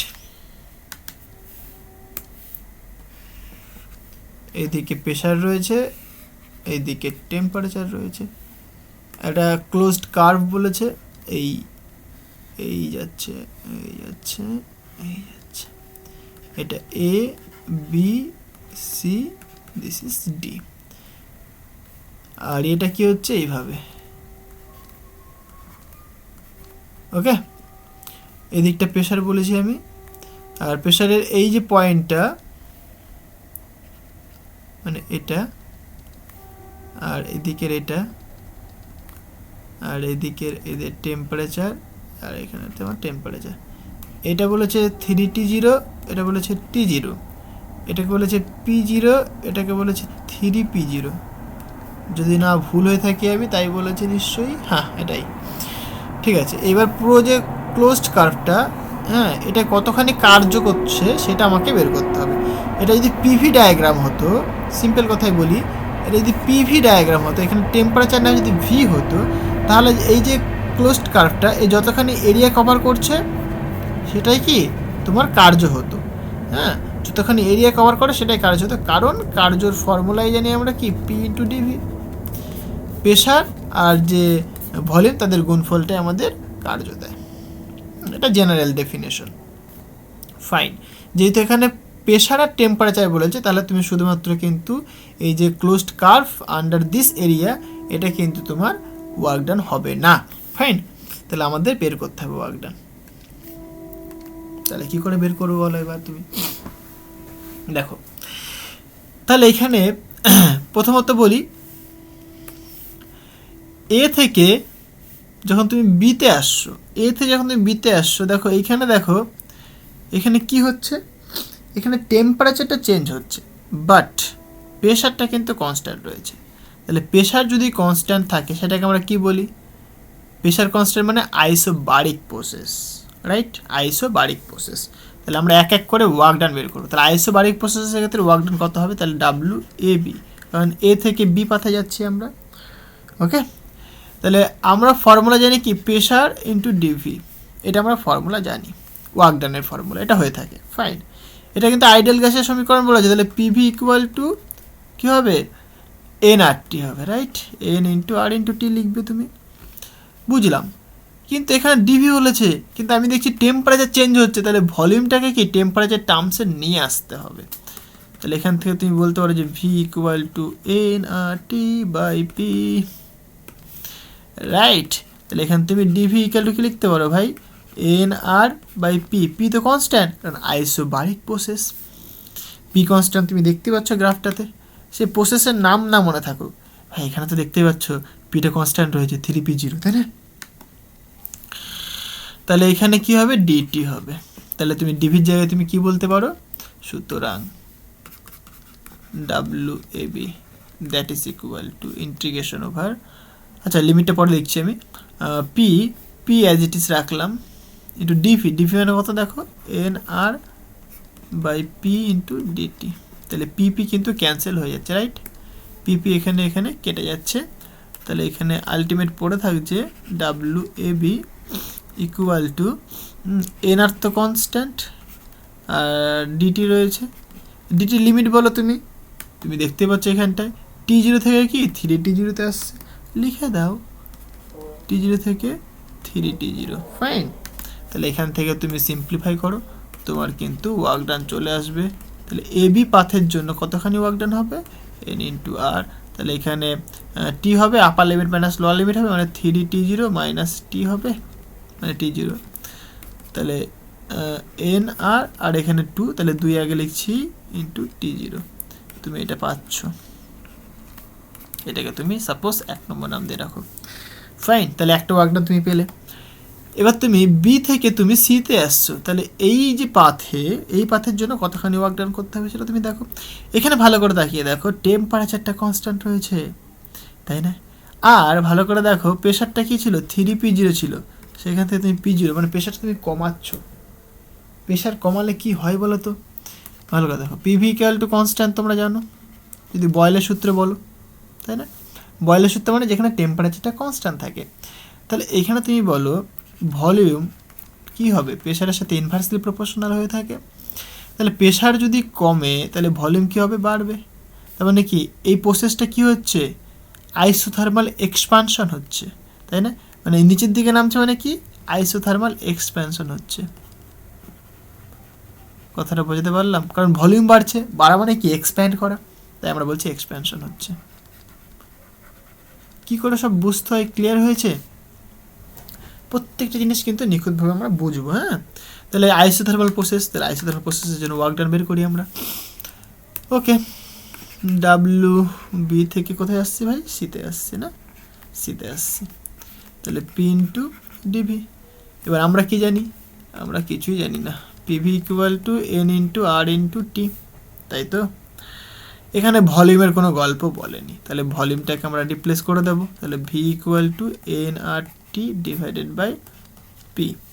এইখানে দেখো টেম্পারেচারটা কনস্ট্যান্ট, তাহলে প্রেশারটা ভ্যারি করছে এখানে, তাহলে তুমি লিখতে পারো কি DV equal to N into R into T, তাহলে প্রেশারটা তুমি ডেরিভেটিভ করবে, তাহলে উপরে গেলে কি -1 হবে, সুতরাং -1, আর নিচে কী হবে, তাহলে পি স্কোয়ার হবে ইন্টু ডিপি হবে, পুট করে দাও। সুতরাং W B into C that is equal to pressure as it is রাখলাম, ডিভি, ডিভি মানে কত দেখো N R T divided by P square into DP, এটা মাইনাস সাইন রয়েছে, রাইট। তাহলে এখান থেকে তোমরা কি বলবে, সুতরাং এটা মাইনাস সাইন, একটা পি, আচ্ছা এনআরটি লিখতে পারো তুমি, এনআরটি যেহেতু কনস্ট্যান্ট লিখে নিলে, এখানে একটা পি কাটবে, সুতরাং ডিপি বাই পি লিমিট হবে, মানে ইন্টিগ্রেশন হবে, সরি ইন্টিগ্রেশনের লিমিটটা কোথা থেকে কোথায় যাচ্ছে দেখো, 3p0 থেকে p0-তে আসছে, এই মাইনাসটা এখন উদাও হবে দেখো না, সুতরাং ডাব্লিউবিসি ইকুয়াল টু, তাহলে এনআরসি, সরি সি নয় টি, তাহলে এখানে এটা করলে কত হয় বলো তো, এলএন, রাইট, এটা মানে এলএন, মানে যেহেতু এটা ইন্টিগ্রেশন করবে তাহলে এলএন পি হবে, তাহলে এখানে 3p0 আর এখানে p0 থাকছে, তাই তো। তাহলে আপার লিমিট মাইনাস লোয়ার লিমিট হয়ে থাকে, আমি পুরোটা ভেঙে ভেঙে দেখাচ্ছি, এগুলো তোমরা কিন্তু নিজেরা সব জানো, তো আমি দেখাই। এলএন এটা কী হয় বলো, p0 minus LN 3p0, minus হলে কি হয় বাবা, ভাগ হয়, সুতরাং minus nRT LN p0 by 3p0। তুমি যদি চাও মাইনাসটাকে ভেতরে ঢোকাতে, ভেতরে ঢুকিয়ে দিতে পারো, তাহলে কি 3p0 মাইনাস মানে LN 3p0 minus LN p0 হতে পারে, হবে তাই না, তো অসুবিধা নেই, তুমি মাইনাস রাখতে পারো নাও রাখতে পারো, হ্যাঁ সেটা তোমার মর্জি, এটা পেলে তুমি। এবার দেখো আবার গ্রাফটা দেখো, তাহলে এটার জন্য তুমি কার্য পেয়ে গেলে, এটার জন্য তুমি কার্য পেয়ে গেলে, আবার দেখো এখান থেকে এইদিকে আসছে, তাই না, তাহলে একই জিনিস তুমি করবে আবার, মানে দেখো প্রেশারটা কনস্ট্যান্ট, টেম্পারেচারটা ভ্যারি করছে, তাহলে আইসোবারিক প্রসেস, তাহলে আইসোবারিক প্রসেস এটা করলাম এখনই আমরা, তাহলে এর জন্য যে ফর্মুলাটা এসেছিলো এইটা, এইখানে দেখো লিমিটটা কি করেছিলাম, জাস্ট t0 থেকে 3t0, কারণ কি এইখান থেকে যাচ্ছিল এইখানে আসছিল, তাহলে t0 থেকে 3t0-তে আসছিলাম, বাট এখন কি হবে এইখান থেকে এখানে, মানে 3t0 থেকে t0-তে আসবো আমি, লিমিটটা জাস্ট চেঞ্জ হয়ে যাবে, তাহলে এখানে আমরা লিখতে পারি, সুতরাং WCD রাইট ইকুয়াল টু কত ছিল ভাই, NR ছিল না, N ইন্টু আর, তাহলে T0 3T0 থেকে, তাহলে লিমিট যদি লিখবে তুমি এরকম লিখতে পারো ইন্টু ডিটি, তুমি পুট করে দাও এর ভ্যালুগুলো, তাহলে NR, তাহলে T upper limit minus lower limit হবে নিশ্চয়ই, তোমরা জানো এটা, সুতরাং N ইন্টু আর, তাহলে T0 মাইনাস 3T0, তাহলে কি আসছে বাবা, minus 2R N T0, this is WCD, 3 নম্বর নাম দাও, সাইডে করে দিই। পরেরটা দেখো, ছবিটা দেখো, এই নিচ থেকে উপরের দিকে উঠছে, যে প্রেশারটা বাড়ছে তাই না, প্রেশার বাড়লে কী হয় বলো তো, প্রেশার যদি বাড়ে ভলিউমটা কমে যাবে না, তাহলে কিন্তু আইসোথার্মাল কম্প্রেশন হবে এটা, তাহলে এটা আইসোথার্মাল প্রসেস, কারণ টেম্পারেচার কনস্ট্যান্ট, প্রেশার ভ্যারি করছে এখানটায়, তাহলে একটু আগে আমরা ফর্মুলা দেখলাম, কি দেখলাম বলো তো, এই যেটা তাই না, মাইনাস এনআরটি, এখানে কী হবে, লিমিটটা চেঞ্জ হবে, কারণ কি P0 থেকে মানে 3P0-তে যাচ্ছি আমরা, ওকে, তাহলে এখানে তুমি লিমিটটা চেঞ্জ করে দেবে, তাহলে এখানে তুমি লিখতে পারো, সুতরাং ডাব্লু ডি থেকে এতে আসছি equal to minus N into R into T, তাহলে এখানে এলএন পি, এখানে লিমিটটা কী হবে বলো তো, P0 থেকে 3P0, সিম্পল জিনিস তাই না, তাহলে এটা তুমি লিখতে পারো। সুতরাং minus N into R into T LN upper limit minus lower limit হবে, তাহলে সেটা মাইনাস হলে পরে কি ভাগ হয়ে যায়, সুতরাং 3p0/p0 এটা আমরা লিখতে পারি। এটা 4 নম্বর। তাহলে টোটাল দেখো ক্লোজ পাথ কিন্তু হয়ে গেছে, তাহলে টোটাল ওয়ার্ক ডান কতখানি হবে, সুতরাং ডাব্লিউ ইকুয়াল টু তুমি লিখবে W A B plus W BC plus W CD plus W DA. দেখো A B C D A, তাই না, ক্লোজড হয়ে গেল, যোগ করে দাও, আনসার তোমার চলে আসবে। তাহলে এটার ভ্যালু তুমি পেয়েছো, দেখো মাইনাস এন আর টি, না সরি ডাব্লিউ এবির ভ্যালু কত পেয়েছো দেখে নাও, ডাব্লিউ এবির ভ্যালু তুমি পেয়েছো 2nrt, 2nrt0। ডাব্লিউবিসি ভ্যালু কত পেয়েছো দেখো, WBC minus nRT ln 1/3, right, minus nRT ln 1/, আচ্ছা ln 1/3, কারণ p0 কেটে যাবে, প্লাস ডাব্লিউসিডি ভ্যালু কত হয়েছে মাইনাস 2RT, আচ্ছা তাহলে এখানে মাইনাস করে দাও একটা, মাইনাস 2nrt0, ওকে। আর ডাব্লিউডিএ এর ভ্যালু কত মাইনাস এনআরটি ln 3, রাইট। এইখানে দেখো এইবারটা কাটবে, তুমি বলবে এটা কাটবে না, এখানে একটু ভালো করে তাকিয়ে দেখো, এখানে কি রয়েছে ln 3 রয়েছে, এখানে কি ln 1/3 রয়েছে, তাহলে এইটাকে তুমি এরকম লিখতে পারো না, লিখে দিই আমি ln 3 টু দি পাওয়ার -1, তাহলে এই -1টা কি এখানে চলে আসে কি প্লাস হয়ে যাবে, তাই না। আর এইটা কিছুটা মিস্টেক হচ্ছে, তো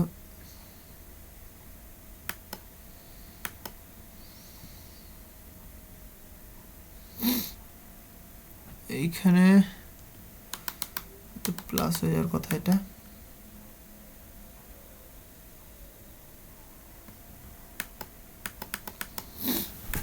প্লাস হবে না, এটা একটা সেকেন্ড। এখানে যখন তুমি ডাব্লিউবিসি ভ্যালু ক্যালকুলেট করছো P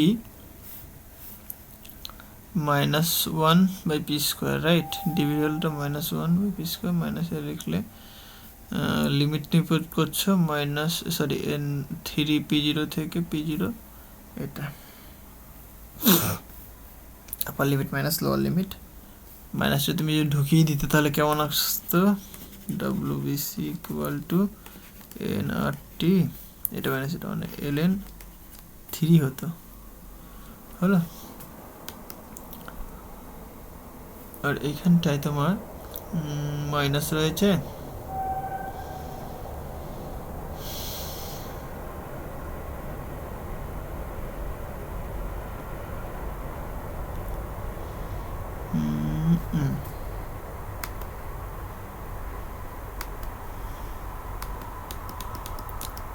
total work ডানটা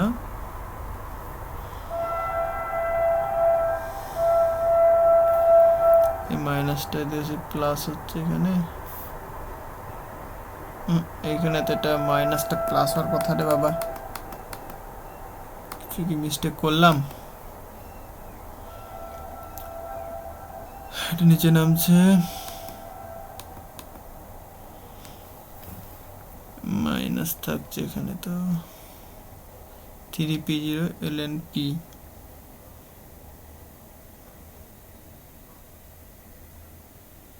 ln p, ঠিক আছে, 3p0 থেকে p0,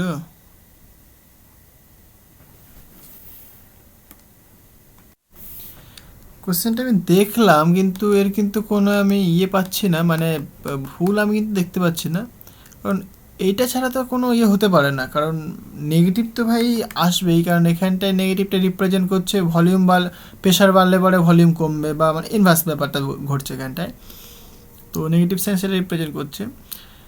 আরেকটা জিনিস যেটা বাট আমার মনে হচ্ছে এটাই হবে, কারণ এটা প্লাস হয়ে যাচ্ছে, আর এখানে এটা minus N R T zero L N three, মানে আলটিমেট জিরো আসছে। ওয়ার্ক ডানটা জিরো কি আসতে পারে?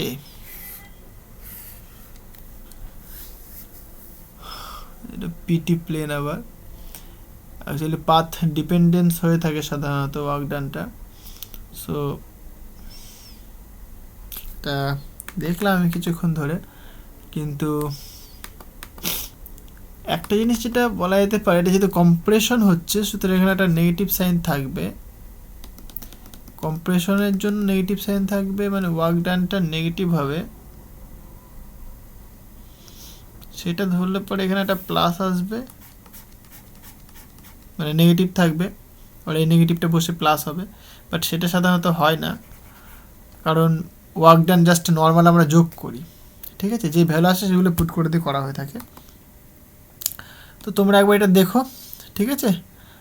তোমাদের কি মতামত অবশ্যই আমাকে কমেন্ট করে জানিও।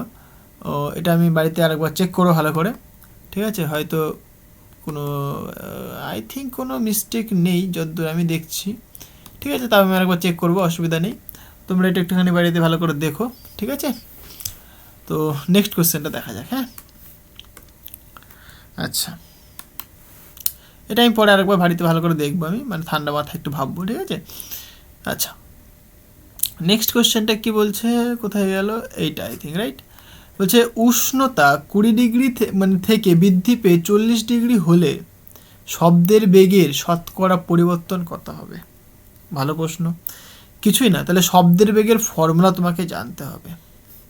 ভাই কত নম্বর কোশ্চেন এটা? 9-10 নম্বর কোশ্চেন, রাইট। 10-এর অথবাতেই দেখি সব ইয়েগুলো দিয়েছে। আচ্ছা, 10-এর অথবা এ। তাহলে শব্দের যে ভেলোসিটি, তার ফর্মুলা কী হয়? V equal to root over of, বলো, gamma into P divided by rho, right. Ideal gas আমি ক্যান্সেল করে নিলাম। তাহলে পিভি ইকুয়াল টু, সাপোজ 1 মোলের জন্য তাহলে 8টি লিখতে পারি আমরা। তাহলে পি ইকুয়ালটা তুমি লিখতে পারো 8টি বাই ভি, তাই তো। তাহলে সুতরাং তুমি স্মল ভি ইকুয়াল টু, মানে স্মল ভিটা ভেলোসিটি আর এই ভিটা হচ্ছে তোমার volume, root over of gamma into P, মানে তাহলে 8টি divided by rho into V. ভাই রো ইন্টু ভি মানে কত? মাস হবে। তাহলে কারণ রোর ডেফিনেশন কী বলে? Mass per unit volume. সুতরাং মাস ইকুয়াল তাহলে কী লিখবে তুমি? রো ইন্টু ভি লিখবে, রাইট। তাহলে এখান থেকে তুমি লিখতে পারো, সুতরাং velocity V equal to root over of gamma into 8টি ডিভাইডেড বাই মাস। আমি এই ফর্মে কেন নিয়ে আসলাম? কারণ টেম্পারেচার দিয়ে বলেছে, তাই না। তাহলে সুতরাং তুমি বলতে পারো যে V1 equal to root over of gamma R into T1 divided by M, right. Similarly V2 equal to তুমি বলতে পারো root over of gamma R into T2 divided by M. Okay, এবার কোয়েশ্চেনে তোমার কি বলেছে যে ভেলোসিটি কি পরিমাণ পরিবর্তন হবে, মানে চেঞ্জ হবে। তাহলে ভেলোসিটি চেঞ্জ, তাহলে V2 মাইনাস V1। এবার ইনিশিয়ালের রেসপেক্টে কী পরিমাণ চেঞ্জ হবে, মানে পরিবর্তন শতকরা কতখানি পরিবর্তন হবে, রাইট, মানে পার্সেন্টেজ আর কি। পার্সেন্টেজ করতে গেলে আমরা এটাতে ভাগ করে ইন্টু 100 দিয়ে গুণ করে দিই, তাহলে পার্সেন্টেজ চলে আসে, মানে ইনিশিয়ালের রেসপেক্টে কী পরিমাণ চেঞ্জ হচ্ছে সেটা আমরা দেখতে চাইছি, রাইট।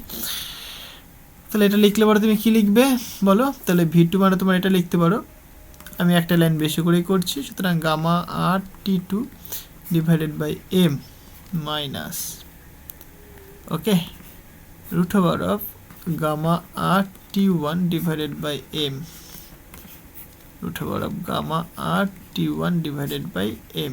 তাহলে দেখো root over of gamma r by m সবার মধ্যে রয়েছে, কমন নিয়ে কেটে দাও। তাহলে এখানে পড়ে থাকবে root over of T2 minus root over of T1 divided by root over of T1, right. এবার T1 T2 সবই বলে দিয়েছে, গিভেন T1 বলেছে 20 ডিগ্রি সেলসিয়াস। এটা কিন্তু অ্যাবসলিউট টেম্পারেচার কিন্তু বলেনি, মানে কেলভিন স্কেলে কিন্তু এটা বলেনি, তাই না। তাহলে কেলভিন স্কেলে নিয়ে আসতে হবে তোমাকে। তাহলে কেলভিন স্কেলে আনতে গেলে কী করবে তুমি? ক্যাপিটাল টি কি? ক্যাপিটাল টি কিন্তু কেলভিন স্কেলে রিপ্রেজেন্ট করি আমরা, তাই না। আর ডিগ্রি সেলসিয়াসকে আমরা স্মল টিতে রিপ্রেজেন্ট করি। আর এইখানে যে ক্যাপিটাল টিটা লিখি না আমরা ভেলোসিটি ফর্মুলাতে, এটা কিন্তু কেলভিন স্কেলের টেম্পারেচার, ওকে। মানে অ্যাবসলিউট টেম্পারেচার। তাহলে এটার সঙ্গে যদি আমরা 273 যোগ করে দিই তাহলে সেটা কেলভিন স্কেল হয়ে যাবে। তাহলে 293 কেলভিন। কেলভিন স্কেলে যদি তুমি না পুট করে যদি করো তাহলে কিন্তু আনসার মিলবে না। সিমিলারলি T2 কত হয় বলো, 40 ডিগ্রি হয়েছে, তাহলে 40 প্লাস 273, রাইট? তাহলে এটা করলে কত আসছে বাবা? সুতরাং 40 মানে 313, তাই না? 313 কেলভিন এটা আসছে। পুট করে দাও। তাহলে root over of 313 minus root over of 293 divided by root over of 293। এইটাকে যদি আমরা কাটাকাটি করি তাহলে কত আনসার আসে? Root over of 313 minus root over of 293, right, ভাজিত রুট ওভার অফ 293। তাহলে এরকম একটা আনসার আসছে, মানে ভ্যালু আসছে 0.03356, এরকম একটা ভ্যালু আসছে, রাইট? আমার তো ওই পার্সেন্টেজ দরকার, গুণ করে দাও 100 দিয়ে। এগুলো তোমরা সবাই জানো, 100 দিয়ে গুণ করলে পরে পার্সেন্টেজ চলে আসে। এই পার্সেন্টেজ মানে কি 1/100, রাইট? তাই আমরা এটা করি 56 ইন্টু 100%। তো এটা করলে তোমার আনসার আসছে 3.35%। ওকে, তাহলে এটা তোমার আনসার হবে। ক্লিয়ার হয়েছে? ওকে, নেক্সট কোশ্চেন দেখো। বলছে একটি ধাতব নলের এক প্রান্তে শব্দ করলে অপর প্রান্তে যে দুটি শব্দ শোনা যায় তাদের মধ্যে সময়ের অন্তর বলেছে টি। বলছে নলের বায়ুতে বেগ বলেছে, শব্দের বেগ বলেছে ইউ, আর ধাতুতে শব্দের বেগ বলেছে ভি। ফাইন, তাহলে নলের দৈর্ঘ্য নির্ণয় করো। আচ্ছা দেখো, বোঝো কোশ্চেন বি কি বলছে। তাহলে ধরো নলটা এরকম একটা নল রয়েছে, ওকে। এখানে তুমি শব্দ করলে এক ধাতুর মধ্য দিয়ে যাবে, একটা ধাতুর মধ্য দিয়ে যাচ্ছে তার ভেলোসিটি ভি, আর যে বায়ুর মধ্য দিয়ে যাচ্ছে তার ভেলোসিটি ধরলে তুমি ইউ। এখান থেকে এটুকুনি লেন্থ সাপোজ আমি কনসিডার করে নিচ্ছি এল। তাহলে পরে যে বায়ুর মধ্য দিয়ে যাচ্ছে তার ভেলোসিটি কিন্তু কম হবে যে ধাতুর মধ্যে যাচ্ছে, ধাতুর মধ্য দিয়ে ভেলোসিটি বেশি হয়, রাইট? কারণ ধাতুর মধ্যে যে ভেলোসিটি হয় সেটা কি root over of E by rho. এই যে ই হচ্ছে তোমার কি ইয়ং মানে modulus, right? Young modulus. So কঠিন পদার্থের ইয়ং মডিউলাস অনেক বেশি হয় ভাই। যাই হোক, তাহলে সাপোজ আমি কনসিডার করে নিচ্ছি যে বায়ুর মধ্য দিয়ে যখন যাচ্ছে তার ভেলোসিটি কি হয়? ইউ হয় যাওয়ার সময়। আচ্ছা, এত ভাষা না লিখে জাস্ট প্রবলেম করি। তাহলে তার সময় লাগছে সাপোজ T1, বায়ুর মধ্য দিয়ে যখন যাচ্ছে সময় লাগছে T1। তাহলে কী হয় বলো? S = V × T হয়। S = ফর্মুলা কি? S = V × T হয়। তাহলে T = কি? S/V হবে। তাহলে ডিস্টেন্স আমি ধরলাম L, আর ভেলোসিটি কত দেখো ইউ, কারণ বায়ুর মধ্যে দিয়ে যাচ্ছে, 1 নম্বর নাম দিলাম। আরেকটা কি বললাম? কঠিন পদার্থ মানে লোহার মধ্যে দিয়ে, রাইট? লোহা বলেছে না কি বলেছে? যাই হোক, ধাতু বলেছে, ঠিক আছে, ধাতু লিখি। তাহলে ধাতুর মধ্যে দিয়ে যখন যাচ্ছে তখন তার ভেলোসিটি কত হয় বলো? ভি। তাহলে টাইম বলছে আমি সাপোজ T2, তাহলে L/V, 2 নম্বর। এইবার কোশ্চেনে বলেছে টাইমের ডিফারেন্স। এখানে কিন্তু অবশ্যই T2 is greater than T1 greater than T2 হবে, তাই না? কারণ কি, ধাতুর মধ্যে যেতে কি কম সময় লাগবে, আর বায়ুর মধ্যে যেতে বেশি সময় লাগবে, তাই লিখেছি আমরা। তাহলে সুতরাং তুমি ডিফারেন্স যদি দেখো তাহলে T1 - T2 করে দাও, তাহলে L/U - L/V করে দাও। তাহলে এই ডিফারেন্সটা তোমাকে বলে দিয়েছে, কত বলেছে দেখি, T বলে দিয়েছে। ডিফারেন্সটা তোমাকে বলেছে T, আমাকে বের করতে হবে L। তাহলে Lটা কমন নিয়ে নাও, তাহলে 1/U - 1/V। তাহলে এখান থেকে তুমি লিখতে পারো L = T ডিভাইডেড বাই এটা এটাকে যদি আমরা ক্যালকুলেশন করি তাহলে ইউ ইন্টু ভি, এখানে ভি মাইনাস ইউ, তাহলে আলটিমেট যেটা আসবে T into U V divided by V minus U, this is our length. বুঝতে পারলে? কিছুই না, সিম্পল জিনিস। টেম্পারেচার ডিফারেন্স, সরি টাইমের ডিফারেন্স তোমাকে বলে দিয়েছে। তো বায়ুর মধ্যে দিয়ে যাচ্ছে তার জন্য কতখানি টাইম লাগছে, লোহার মধ্যে, লোহা বা ধাতুর মধ্যে যাচ্ছে তার জন্য কতখানি টাইম লাগছে, টাইমের ডিফারেন্স করে দিলাম, আনসার চলে আসলো। ক্লিয়ার হয়েছে? তাহলে এইভাবে তোমাকে প্রবলেমগুলো সলভ করতে হবে। হ্যাঁ, আচ্ছা, সেকশন বি সব কমপ্লিট হয়ে গেল প্রবলেম। এবার আমরা চলে আসি সেকশন সি। সেকশন সি এর ফার্স্ট কোশ্চেনটা এই সি নম্বর কোশ্চেন। কি বলেছে দেখো, বলছে গ্যাসের বার্নারের ওপর রাখা একটি কেতলির তলদেশের ক্ষেত্রফল, মানে একটা কেতলির তলদেশের ক্ষেত্রফল বলে দিয়েছে 300 সেন্টিমিটার স্কোয়ার, আর বেদ বলে দিয়েছে 3 মিলিমিটার। বুঝলাম। বলছে প্রতি মিনিটে, মানে 1 মিনিটে বলছে 3 গ্রাম বাষ্প তৈরি হলে কেতলির তলদেশের ভিতরের ও বাইরের উষ্ণতা পার্থক্য কী? ও মানে হিট কন্ডাক্টিভিটি, মানে কন্ডাকশন হচ্ছে হিট। তাহলে এরকম মনে করো কেতলির যে তলদেশের বেদ, এইটুকুনি বেদ, আর এইটুকুনি তোমার ক্ষেত্রফল, রাইট? তাহলে হিট এই পয়েন্ট থেকে এই পয়েন্টে ফ্লো করছে। তাহলে এই পয়েন্টের টেম্পারেচার ধরলাম θ1 বা θ2, যা ধরো তুমি, এটা θ2 ধরলে, তো টেম্পারেচারের ডিফারেন্স θ1 মাইনাস θ2 হবে, রাইট? তাহলে প্রবলেমটা করে দেখাই ভাই। কত দাগ এটা ভাই জানি না ভাই, 10-এর দাগ হবে আই থিঙ্ক, 10-এর দাগে সি। তাহলে বুঝতে পারলে এই হচ্ছে তোমার ব্যাপারটা। হ্যাঁ, তাহলে এই বেদ এখান থেকে এটা টেম্পারেচার θ1, এই টেম্পারেচার θ2, বেদ আমি ধরলাম ডি, ক্ষেত্রফল ধরলাম আমি এ। তাহলে ফর্মুলা কি হয়, Q equal to K conductivity into area into মানে টেম্পারেচার ডিফারেন্স θ1 মাইনাস θ2, θ1 এটা দিয়ে লেখা হয়ে থাকে অনেক সময়, টি দিয়েও লিখে থাকি আমরা। এইখানে একটা টাইমের উপরে ডিপেন্ড করে, বেশি টাইম ধরে বেশি সময়, মানে বেশি হিট ফ্লো করবে, ডিভাইডেড বাই ডিস্টেন্স। এটা তোমার সূত্র, আমরা সবাই জানি। যেহেতু এখানে টাইম থাকে তাই আমরা টেম্পারেচারকে থিটা দিয়ে রিপ্রেজেন্ট করি, জাস্ট সিম্পল জিনিস, নাহলে পরে দুটো তো এক হয়ে যায়, গুলিয়ে যাবে। বুঝতে পারলে? আমাদের মেন উদ্দেশ্য হচ্ছে তোমার এটার ডিফারেন্স বের করা, θ1 মাইনাস θ2। সেটাই গেলে তাহলে কী হবে, Q into D divided by K into A into T, right? এবার দেখো তোমাকে সব কিছুই বলে দিয়েছে। কিউ মানে কতখানি হিট ফ্লো করছে, তোমাকে বলে দিয়েছে প্রতি মিনিটে 3 গ্রাম করে হিট যাচ্ছে, রাইট? আর মানে হিট বলতে বাষ্প যাচ্ছে 3 গ্রাম করে। সেই বাষ্পের লিন তাপ কতখানি হয়, 540 ক্যালোরি পার গ্রাম বলেও দিয়েছে কোশ্চেনে।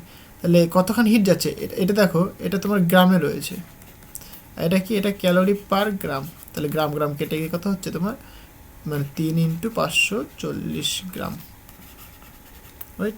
সরি গ্রাম বলছি, ক্যালোরি। ক্লিয়ার হয়েছে? তাহলে এত ক্যালোরি হিট ফ্লো করছে। তাহলে কিউ ইকুয়াল টু 0, 3 4 12 2 আর থেকে 1 3 5 15 1 16, তাহলে 1620 ক্যালোরি হিট ফ্লো করছে। তাহলে কিউ পেয়ে গেলে। বুঝলাম। ডি তোমাকে বলে দিয়েছে, ডি কত বলেছে বাবা, ডি বলেছে আই থিঙ্ক 2 মিলিমিটার, তাই না? 3 মিলিমিটার বলেছে, 3 মিলিমিটার লিখে নাও। এটাকে তুমি সেন্টিমিটার করে নাও, তাহলে হয়ে গেল।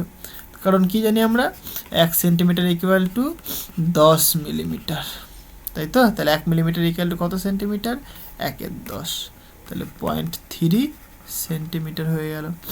ওকে, এরিয়া কতখানি বলেছে দেখো, 300 সেন্টিমিটার স্কোয়ার, 300 সেন্টিমিটার স্কোয়ার লিখে নাও।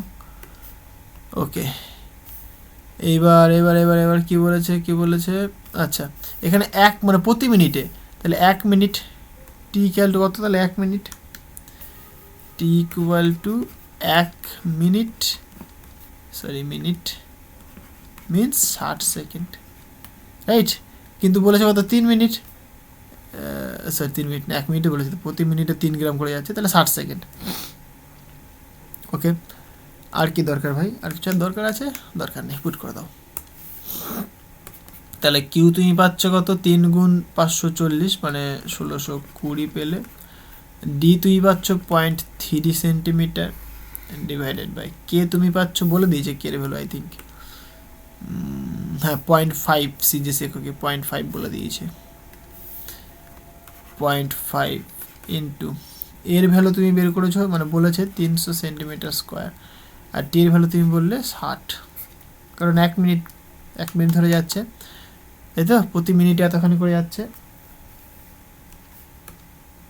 প্রতি মিনিটে হ্যাঁ ঠিক আছে প্রতি মিনিটে যাচ্ছে। এটাকে তুমি যদি ক্যালকুলেশন করো তাহলে আনসার চলে আসার কথা।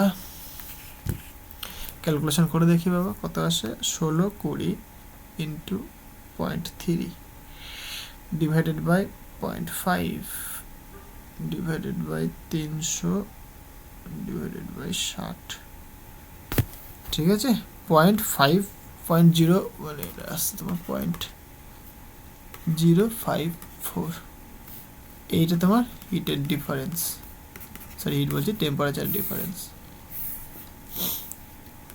ওকে এত ডিগ্রি সেলসিয়াস। দেখি কি অ্যান্সার করেছে হ্যাঁ ঠিকই আছে 54 এত ডিগ্রি সেলসিয়াস ঠিকই আছে আমার আনসারও এর সাথে মিলে গেছে। ওকে ক্লিয়ার হয়েছে। ওকে নেক্সট কোশ্চেন দেখো এটা আই থিঙ্ক তাহলে এটা 11 হবে এটা যাই হোক বলছে y1 y2 ইয়ং গুণাঙ্কযুক্ত সমদৈর্ঘ্য ও সমপ্রস্থচ্ছেদের দুটি দণ্ডের একটিকে অপরটির প্রান্তে যুক্ত করা হলে যুগ্ম দণ্ডটির তুল্য ইয়ং গুণাঙ্ক কত হবে। একদম সিম্পল কোশ্চেন এ 11 এ ভাই নামকরণগুলো তোমরা একটু দেখে নিও আমার দেখা যাচ্ছে না পিডিএফটায় ঠিক আছে। তাহলে দুটো অবজেক্ট রয়েছে মানে দুটো এরকম একটা আর এইরকম একটা রয়েছে রাইট দুটোরই লেন্থ সেম দুটোরই প্রস্থ সেম একদম সেম আইডেন্টিক্যাল দুটো অবজেক্ট রয়েছে। এবার কি বলছে দেখো তাহলে এর ইয়ং মডুলাস হচ্ছে y1 এর ইয়ং মডুলাস হচ্ছে y2 ওকে তাহলে আমরা সূত্র জানি ইয়ং মডুলাস কাকে বলে স্ট্রেস বাই স্ট্রেন সিম্পল কথাই বলতে গেলে স্ট্রেস বাই স্ট্রেন হয় তাই তো তোমরা নিশ্চয়ই জানো। যদি তোমরা এই জিনিসগুলোতে মানে তোমাদের যদি এগুলোতে কনফিউশন থাকে আমি কিন্তু ওয়ান শট ভিডিও বানিয়েছি সেগুলো কিন্তু দেখে নিতে পারো তোমরা হ্যাঁ মানে যে ইলাস্ট্রেটরে কিন্তু ভিডিও বানিয়েছি আমি প্লাস এখানে নিউমেরিক্যালস করেছি অনেক মানে সব দেখে নিতে পারো অসুবিধা নেই পুরো ক্লিয়ার হয়ে যাবে ভিডিওটা পুরোটা দেখে নাও পুরো ক্লিয়ার হয়ে যাবে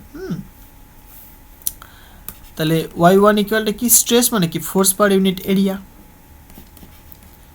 আর স্ট্রেন মানে change in length per unit length suppose আমি চেঞ্জ ইন লেন্থ থেকে স্মল এল ধরছি আর ইনিশিয়াল লেন্থ আমি ধরছি ক্যাপিটাল এল ওকে তাহলে এলটা কি চেঞ্জ ইন লেন্থ বা ডিএল ধরতে পারো আমি ডেফিনেশন বেশিরভাগই ডিএল ধরে থাকি ঠিক আছে ডিএল না এলই ধরলাম অসুবিধা কিছু নেই ইকুয়াল তাহলে তুমি কি লিখবে F divided by area capital আচ্ছা ক্যাপিটাল এলটা উপরে চলে আসবে ইন্টু y1 এইটা তাই তো এখানে তুমি এটাকে L1 করে দাও কারণ y1 ধরছো তুমি ফোর্স আর ইনিশিয়াল লেন্থ সবারই সেম এরিয়া সবারই সেম একই রকম তাহলে সিমিলারলি সেকেন্ড যে অবজেক্ট বা বডিটা রয়েছে তার জন্য কি লিখবে তুমি L2 equal to F into L divided by A into y2 এটাকে তুমি 2 নম্বর নাম দেবে।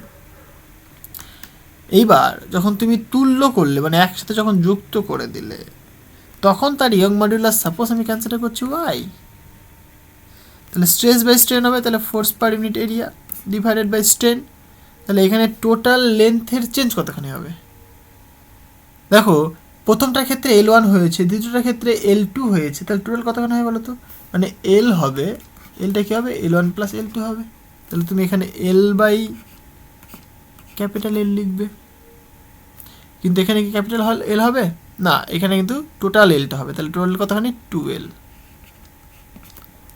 তাই না বুঝতে পারলে কথাটা আমার এই টোটালটা এল কতখানি এইখান থেকে এইটুকুনি ভাই এল এখান থেকে এইটুকুনি এল তাহলে টোটালটা কতখানি হচ্ছে 2L হচ্ছে না তাই 2L লিখবে তুমি এখানে তাহলে এখান থেকে তুমি বলতেই পারো সুতরাং ওয়াই ইকুয়াল টু, দেখো এই দুইটা উপরে চলে আসবে, তাহলে 2 ইন্টু এফ বাই এরিয়া মানে এ, আর এই বেটা এলটা উপরে চলে আসবে, এলটা চলে গেল এখানে, এই স্মল এল মানে তুমি লিখবে L1 প্লাস L2। ঠিক লিখলাম? ঠিকই লিখেছি। এইবার L1 আর L2 এর ভ্যালু তুমি বের করেছো, পুট করে দাও বাবা। তাহলে 2F capital L divided by area, তাহলে L1 এর ভ্যালু তুমি বের করেছো F into L divided by এই যে A into Y1, A into Y1 plus FL divided by A into Y2, right? তাহলে এইখান থেকে তুমি কি বলবে, দেখো FLটাকে কমন নাও, তাহলে 2FL, FL by A common নাও, তাহলে A into FL by A common নিলে পরে পড়ে থাকবে এখানে 1 by Y1 plus 1 by Y2। এইখানে ভালো করে তাকিয়ে দেখো, FL কেটে যাবে, A ক্যান্সেল হয়ে গেল, পড়ে থাকছে কি বাবা, y equal to 2 divided by এটাকে তুমি লসাগু করো, তাহলে y1 y2 আর এখানে y1 প্লাস y2, তাহলে ultimate y equal to 2 into y1 y2 divided by y1 plus y2। এটাই তোমার আনসার। বুঝতে পারলে? একদম সিম্পল জিনিস, কিছুই নেই। ওকে, নেক্সট কোয়েশ্চেন দেখো, বি, মারাত্মক ইম্পর্টেন্ট কোয়েশ্চেন ভাই, এটা বুঝতে হবে। হ্যাঁ, কি বলছে, কোনো তারের দৈর্ঘ্য বরাবর বল প্রয়োগ করে তার দৈর্ঘ্য বৃদ্ধি ঘটালে প্রস্থচ্ছেদের ব্যাসার্ধ হ্রাস পায়। স্বাভাবিক ব্যাপার, এরকম একটা তার রয়েছে, তুমি এটাকে টানছো, টানলে কী হবে, দৈর্ঘ্য বাড়বে, কিন্তু এটা কী হবে, রুগ্ন হয়ে যাবে, বুঝতে পারলে, সরু হয়ে যাবে, কিন্তু এদের ভলিউম সেম থাকবে। ভলিউমটা সেম থাকবে, কারণ এখান থেকে কোনো মাংস তুমি কিন্তু খুশি নিয়ে নাও নি, জাস্ট টান দিয়ে শুধুমাত্র কি দৈর্ঘ্য প্রস্থের তুমি শুধুমাত্র চেঞ্জ করেছো আকৃতি, বাট ভলিউমটা সেম থাকবে। বলছে কিন্তু তার আয়তন অপরিবর্তিত থাকবে। ঠিক থাকে, দেখাও যে উপাদানের পয়জন রেশিও 0.5 হয়। পয়জন রেশিও কাকে বলে, lateral strain divided by longitudinal strain. বলছি এক এক করে, চাপ নেই, তোমরা নিশ্চয়ই জানো। আচ্ছা, সি নয় না, সি এর কোয়েশ্চেন। আচ্ছা, তাহলে পয়জন রেশিওর ডেফিনেশনটা আমি আগে লিখে নিই। পয়জন রেশিও বলছে ল্যাটেরাল স্ট্রেন মানে পার্শ্বীয় বিকৃতি ডিভাইডেড বাই লঙ্গিটিউডিনাল স্ট্রেন। মানে কি, ধরো এই একটা অবজেক্ট রয়েছে, তার ধরো তুমি এটাকে লঙ্গিটিউডিনাল মানে এই দৈর্ঘ্য বরাবর, মানে তুমি এটা ফোর্স দিলে নিচের দিক বরাবর দিয়ে দৈর্ঘ্যটা চেঞ্জ হয়ে এইখানে চলে আসলো।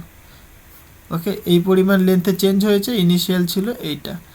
এই লঙ্গিটিউডিনাল স্ট্রেন মানে তুমি লিখবে change in length by capital L, মানে ইনিশিয়াল লেন্থ। আর ল্যাটেরাল স্ট্রেন, এই যখন তুমি টান দিলে তখন কি দেখা গেল, এটা সরু হয়ে গেল।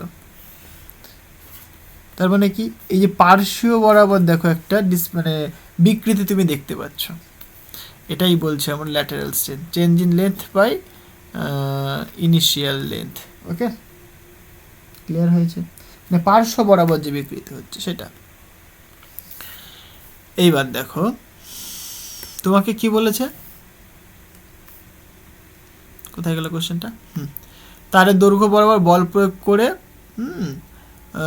বলছে আয়তনটা অপরিবর্তিত থাকে। এইবার ইন্টারেস্টিং জিনিস দেখো, তাহলে আয়তন কিন্তু সেম থাকবে, তাহলে ভলিউমিক্যাল তুমি কি লিখতে পারো, পাই আর স্কোয়ার ইন্টু মানে লেন্থ কতখানি, এল ধরো, তুমি স্মল এল ধরো, ক্যাপিটাল এল ধরো, যা খুশি ধরবে ধরো, ক্যাপিটাল এল ধরলাম। ক্লিয়ার হয়েছে? এটা তোমার কি ভলিউম, যেটা লিখলাম এটা কি তোমার ভলিউম। বলছে ভলিউম তো ভাই চেঞ্জ হবে না, তাহলে ইনিশিয়াল ভলিউম এবং ফাইনাল ভলিউম সেম থাকবে, ইনিশিয়াল ভলিউম এবং ফাইনাল ভলিউম সেম থাকবে, তাই তো? তাহলে আমি যদি এটাকে ডেরিভেটিভ করি তাহলে কি ডিভি হবে ইকুয়াল টু, পাই তো কনস্ট্যান্ট, তাহলে পাই আর স্কোয়ার যদি কনস্ট্যান্ট হয় তাহলে এর ডেরিভেটিভ করলে পরে ডিএল হবে, প্লাস যদি পাই আর এল যদি কনস্ট্যান্ট রাখি তাহলে এর ডেরিভেটিভ করলে 2r হবে, 2r ইন্টু ডিআর হবে, এটা পাবো আমরা। এইবার যেহেতু ভলিউম কনস্ট্যান্ট সিন্স, তাহলে তুমি কি বলবে ডিভি ইকুয়াল টু 0, সিম্পল জিনিস। তাহলে এখান থেকে 0 ইকুয়াল টু তুমি লিখবে pi R square into DL plus pi L মানে ইন্টু 2r ইন্টু ডিআর। তাহলে যে কোনো একটি মানে মাইনাস আকারে আসবে আর কি। তাহলে তুমি লিখতে পারো এটা কীরকম, যে কোনো একটাকে লেখো। সুতরাং pi R square DL, pi R square DL equal to, কারণ এটা মাইনাস হবে সুতরাং মাইনাস পাই এল 2r ডিআর লিখতে পারো, রাইট। এইখান থেকে তুমি একটু ক্যালকুলেশন করো। তাহলে এখানে এই একটা আর একটা কাটলো, এখানে তাহলে লিখতে পারো, দেখো এই পাই পাই কাটবে, তাহলে এখানে ডিএল ডিভাইডেড বাই মানে ডি ক্যাপিটাল এল লিখেছিলাম, sorry, d capital L divided by capital L equal to, এখানে দেখো 2 রয়েছে, রাইট, এটা মাইনাস রয়েছে, আর ডিআর এই আরটাকে নিচে নিয়ে চলে আসে, সুতরাং ডিআর বাই আর লিখতে পারো, কোনো অসুবিধা নেই। এইবার এইখানে একটা কাজ করো, এইখানে এই ডিআরটা ডিভাইডেড বাই এটা করে দাও, মানে ডিআর বাই আর রয়েছে তো, divided by DL by L করে দাও। তাহলে এটা কী হয় বলো তো, এটা নিচে চলে আসলো, হ্যাঁ, মানে এটা এদিকে আসলে এটা এদিকে আসবে, সুতরাং মাইনাস এটা হাফ হবে, রাইট, এটা মাইনাস হাফ হবে। এবার এই মাইনাসটাকে বোথ সাইডে গুণ করে দাও, মানে এদিকে গুণ করে দাও, তাহলে এটা হবে তোমার minus DR by R divided by DL by L equal to half. এবার এইটুকুনি মানে তোমার সিগমা মানে পয়জন রেশিও ইকুয়াল টু এটা। এইবার তোমার মনে একটা প্রশ্ন জাগছে নিশ্চয়ই, এই যে মাইনাসটা লিখলেন আপনি, এখানে যে মাইনাস লিখলেন, তো পয়জন রেশিওতে তো মাইনাস দেখি না। এবার ফিজিক্সটা বোঝো, অ্যাকচুয়ালি পয়জন রেশিও কাকে বলে। Poisson ratio sigma equal to হয় minus DR by R divided by DL by L. কেন মাইনাস লিখলাম? কারণ তুমি যখন দৈর্ঘ্যটাকে বাড়াবে তখন কী হয় বলো তো, যে ডায়ামিটার কিন্তু কমবে, মানে কম্প্রেস হবে, সেটা কিন্তু এক্সপ্যান্ড করবে না, তার জন্য এখানে মাইনাস সাইনটা আসে। কথাটা বুঝতে পারলে আমার? মানে এই তো রয়েছে, যখন তুমি এদিক বরাবর যখন টানবে তখন কি এটা সরু হয়ে যাবে নিশ্চয়ই, এটা এরকম সরু হয়ে যাবে, তাই না? বড় হয়ে যাবে, লম্বা হবে, সরু হবে, মানে কি এদিকটা দেখো কমে গেছে। তাহলে d R by R lateral strain, এটা কি একটা মাইনাস সাইন আসছে না? কারণ কম্প্রেসড হচ্ছে, কম্প্রেসড হওয়া মানে কি মাইনাস সাইন চলে আসা, বুঝতে পারলে? আর লংজিটিউডাল ক্ষেত্রে কী হচ্ছে, বাড়ছে, পজিটিভই থাকছে, বাট পার্শ্বীয় বরাবর ল্যাটারাল বরাবর কি হচ্ছে, কম্প্রেসড হচ্ছে, তাই মাইনাস সাইন আসে। ওকে, তার জন্য সিগমার ভ্যালুটা দেখবে আমরা সাধারণত 0 থেকে হাফ পর্যন্ত পেয়ে থাকি, কিন্তু থিওরিটিক্যালি বলে তার ভ্যালুটা মিনিমাম ভ্যালু -1 হওয়া দরকার এবং ম্যাক্সিমাম ভ্যালু +1/2 হওয়া দরকার। কিন্তু যখন তুমি ম্যাথামেটিক্যালি সলভ করবে তখন দেখতে পাবে যে -1 হতে পারে না। কেন হতে পারে না? -1 তখনই হবে, -1 বা -1/2 তখনই হবে, কখন বলো তো, যখন তুমি দৈর্ঘ্যটাকেও বাড়াবে এবং এই যে ডায়ামিটারটাও বাড়বে। সেটা কিন্তু বাস্তবে পসিবল নয়। মানে তুমি একটা বস্তুকে টানছো, সে লম্বায় বড় হচ্ছে কিন্তু ডায়ামিটারটা কমবে না, বরং ডায়ামিটারটা বাড়বে, তাহলে দেখো ভলিউমই কনজার্ভ থাকবে না। সিম্পল কথা বলতে গেলে ভলিউমই কনজার্ভ থাকবে না, তাই না? ভলিউম কিন্তু তাহলে কিন্তু সেম থাকবে না, তার মানে ভলিউম বেড়ে যাবে। দৈর্ঘ্য বাড়ালে ডায়ামিটারও বাড়লো, তার মানে কি ভলিউম বেড়ে যাবে, তাই না? যেটা বাস্তবে পসিবল নয়। যদি ওটা হতো তাহলে কি এই যে এটাকে তুমি আর মাইনাস লিখতে না, এটা তুমি প্লাস লিখতে, বাট তখন কি এটাকে তুমি যদি প্লাস লিখতে তখন এখানে একটা মাইনাস আসতো, তখন কিন্তু এই ভ্যালুটা পয়জন রেশিও ভ্যালু কিন্তু -1 দিত। বুঝতে পারলে কথাটা? তখন পয়জন রেশিও ভ্যালুটা কিন্তু -1 দিত, মানে -1/2 দিত। আশা করি জিনিসটা ক্লিয়ার হয়েছে। বাট এখানে কি কম্প্রেস হচ্ছে, তাই আমি এখানে মাইনাস সাইনটা লিখবো আমি। তাহলে এটাকে আমরা লিখবো কি পয়জন রেশিও। ওকে, নেক্সট কোয়েশ্চেন দেখো, এইটা আর 2টো কোয়েশ্চেন আছে, তাহলেই খেল খতম। বলছে শব্দের বেগ 1/5 বেগে একজন শ্রোতা একটি শব্দ উৎসের দিকে এগিয়ে চলেছে। আচ্ছা, তাহলে ধরো এইখানে সোর্স রয়েছে, সাউন্ডের সোর্স, সাউন্ড আসছে একটা ভেলোসিটি ভি ভেলোসিটি নিয়ে। এবার এইখানে অবজারভার রয়েছে, অবজারভারটা মানে যে দিক থেকে শব্দ আসছে সেই দিক বরাবর একটা ভেলোসিটি নিয়ে আসছে। সেই ভেলোসিটিটা কি বলেছে, অবজারভারের ভেলোসিটিটা, এটা অবজারভারের ভেলোসিটি, সেটা বলেছে 1/5। তাহলে 1/5 ইন্টু ভি। শব্দের কম্পাঙ্কের শতকরা আপাত বৃদ্ধি কত হবে?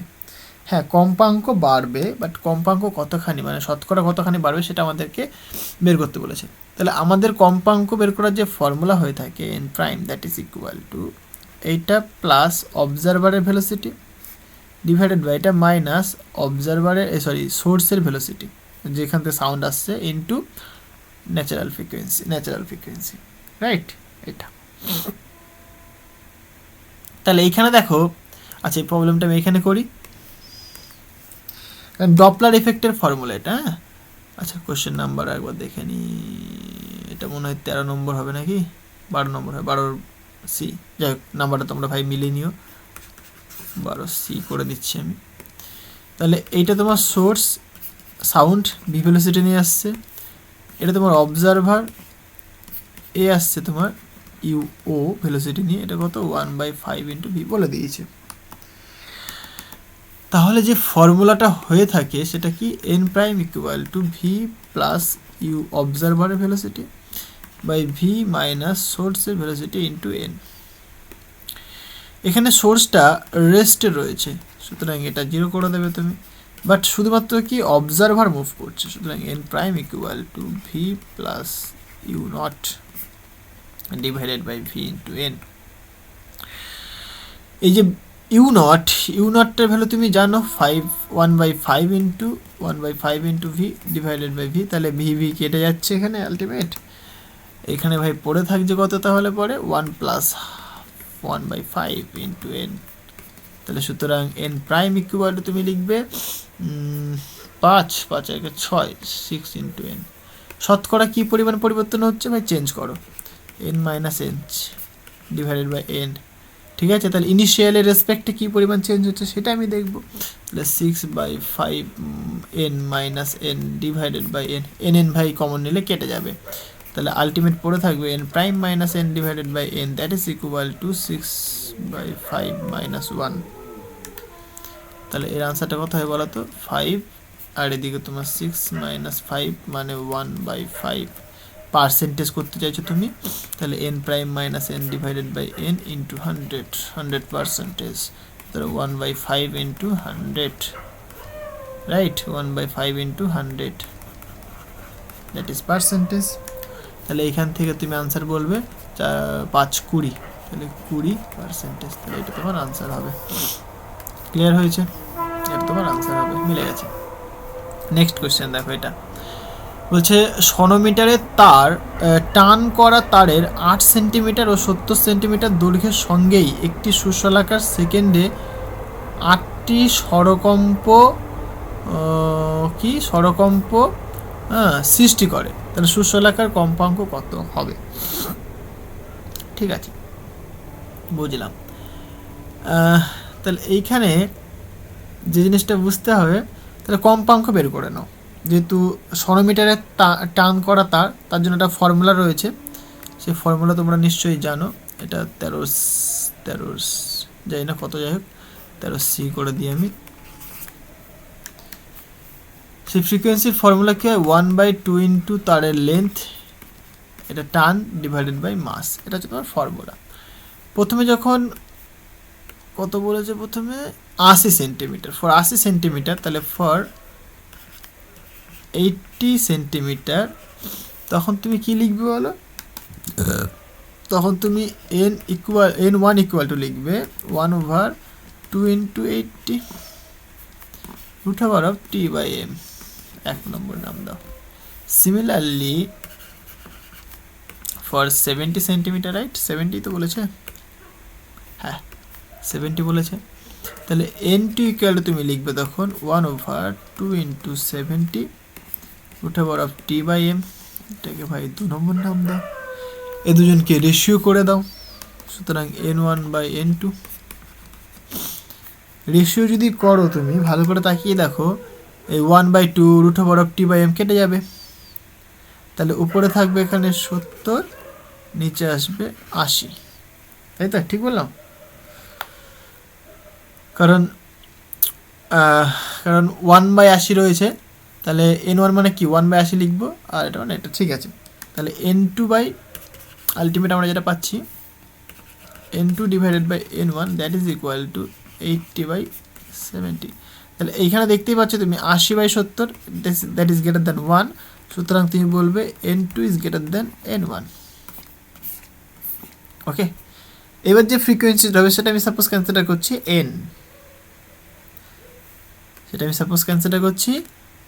n, তাহলে দেখো বলছে সেকেন্ডে মানে একটি সুরশলাকা সেকেন্ডে 8টি করে স্বরকম্প সৃষ্টি করে।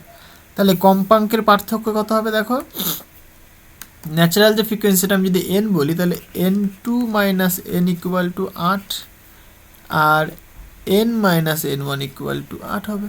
তাহলে এই যে দুটি ইকুয়েশন, এখান থেকে তুমি আবার n1 আর n2-র মধ্যে রিলেশন বের করতে পারবে, সেখান থেকে তুমি ভ্যালু বের করে নাও, তারপর তুমি পুট করে দাও, বুঝতে পারলে? তাহলে এখানে তুমি একটা কাজ করো, তাহলে n2 minus n equal to 8 আর n minus n1 equal to 8 যোগ করে দাও। যোগ করলে কী হবে বলো তো, এই n1 আর n কেটে যাবে, তাহলে এখানে থাকবে n2 minus n1 equal to 16। এক কাজ করো, n2 n1 দিয়ে ভাগ করে দাও, যখন একটা করো, তাহলে n2/n1 minus 1 equal two 16/n1। তাহলে এর ভ্যালু তুমি জানো কত বলো, 80/70 মাইনাস 1 ইকুয়াল টু 16/n1। তাহলে এখানে 70, এখানে 80 minus 70 equal to 16 divided by n1। তাহলে সুতরাং তুমি বলবে মানে এদিকে 10, রাইট, 10/7 মানে 70, মানে 1/7 ইকুয়াল টু 17/n1। সুতরাং n1 ইকুয়াল টু, তাহলে 6 7 42, 2 থেকে 4, 7 থেকে 7, 8 9 10 11, তাহলে 11 আসছে, n1 এর ভ্যালু 11 আসছে, কিন্তু তোমার দরকার কি n, তাহলে সুতরাং তাহলে n ইকুয়াল টু তুমি মানে n মাইনাস 112, তাই না, 112 ইকুয়াল টু 8 লিখতে পারো তুমি। তাহলে এটাকে যদি এদিকে নিয়ে নাও তাহলে n ইকুয়াল টু প্লাস হয়ে যাবে, সুতরাং 112 প্লাস 8 মানে 120। তাহলে n এর ভ্যালু কত আসছে, 120 হার্জ। ফ্রিকোয়েন্সি তো বাবা, ফ্রিকোয়েন্সি তো হার্জ হবে, তাই না? এটা তোমার আনসার হবে, এই তো মিলে গেছে, 120 হার্জ। ক্লিয়ার হয়েছে? তাহলে প্রবলেম সেট 1 মানে তুমি মডেল সেট 1 বা মডেল কোশ্চেন পেপার 1 তার কিন্তু সমস্ত নিউমেরিক্যালস আমরা সলভ করে ফেলেছি। ক্লিয়ার হয়েছে? নেক্সট দিন আমরা নেক্সট মডেল সেটটা আমরা দেখব। ওকে, তো তোমরা বাড়িতে ভালো করে পড়াশোনা করতে থাকো, প্র্যাকটিস করো বেশি করে। আর ভিডিওটা যদি তোমাদের ভালো লাগে অবশ্যই লাইক করে দিও, আর অবশ্যই কমেন্ট করে জানিও কেমন লাগলো ভিডিওটা, আর তোমার বন্ধুদের সাথে শেয়ার করো, অনেক অনেক বেশি করে শেয়ার করো ভাই। তো দেখা হচ্ছে নেক্সট ভিডিওতে। So thank you.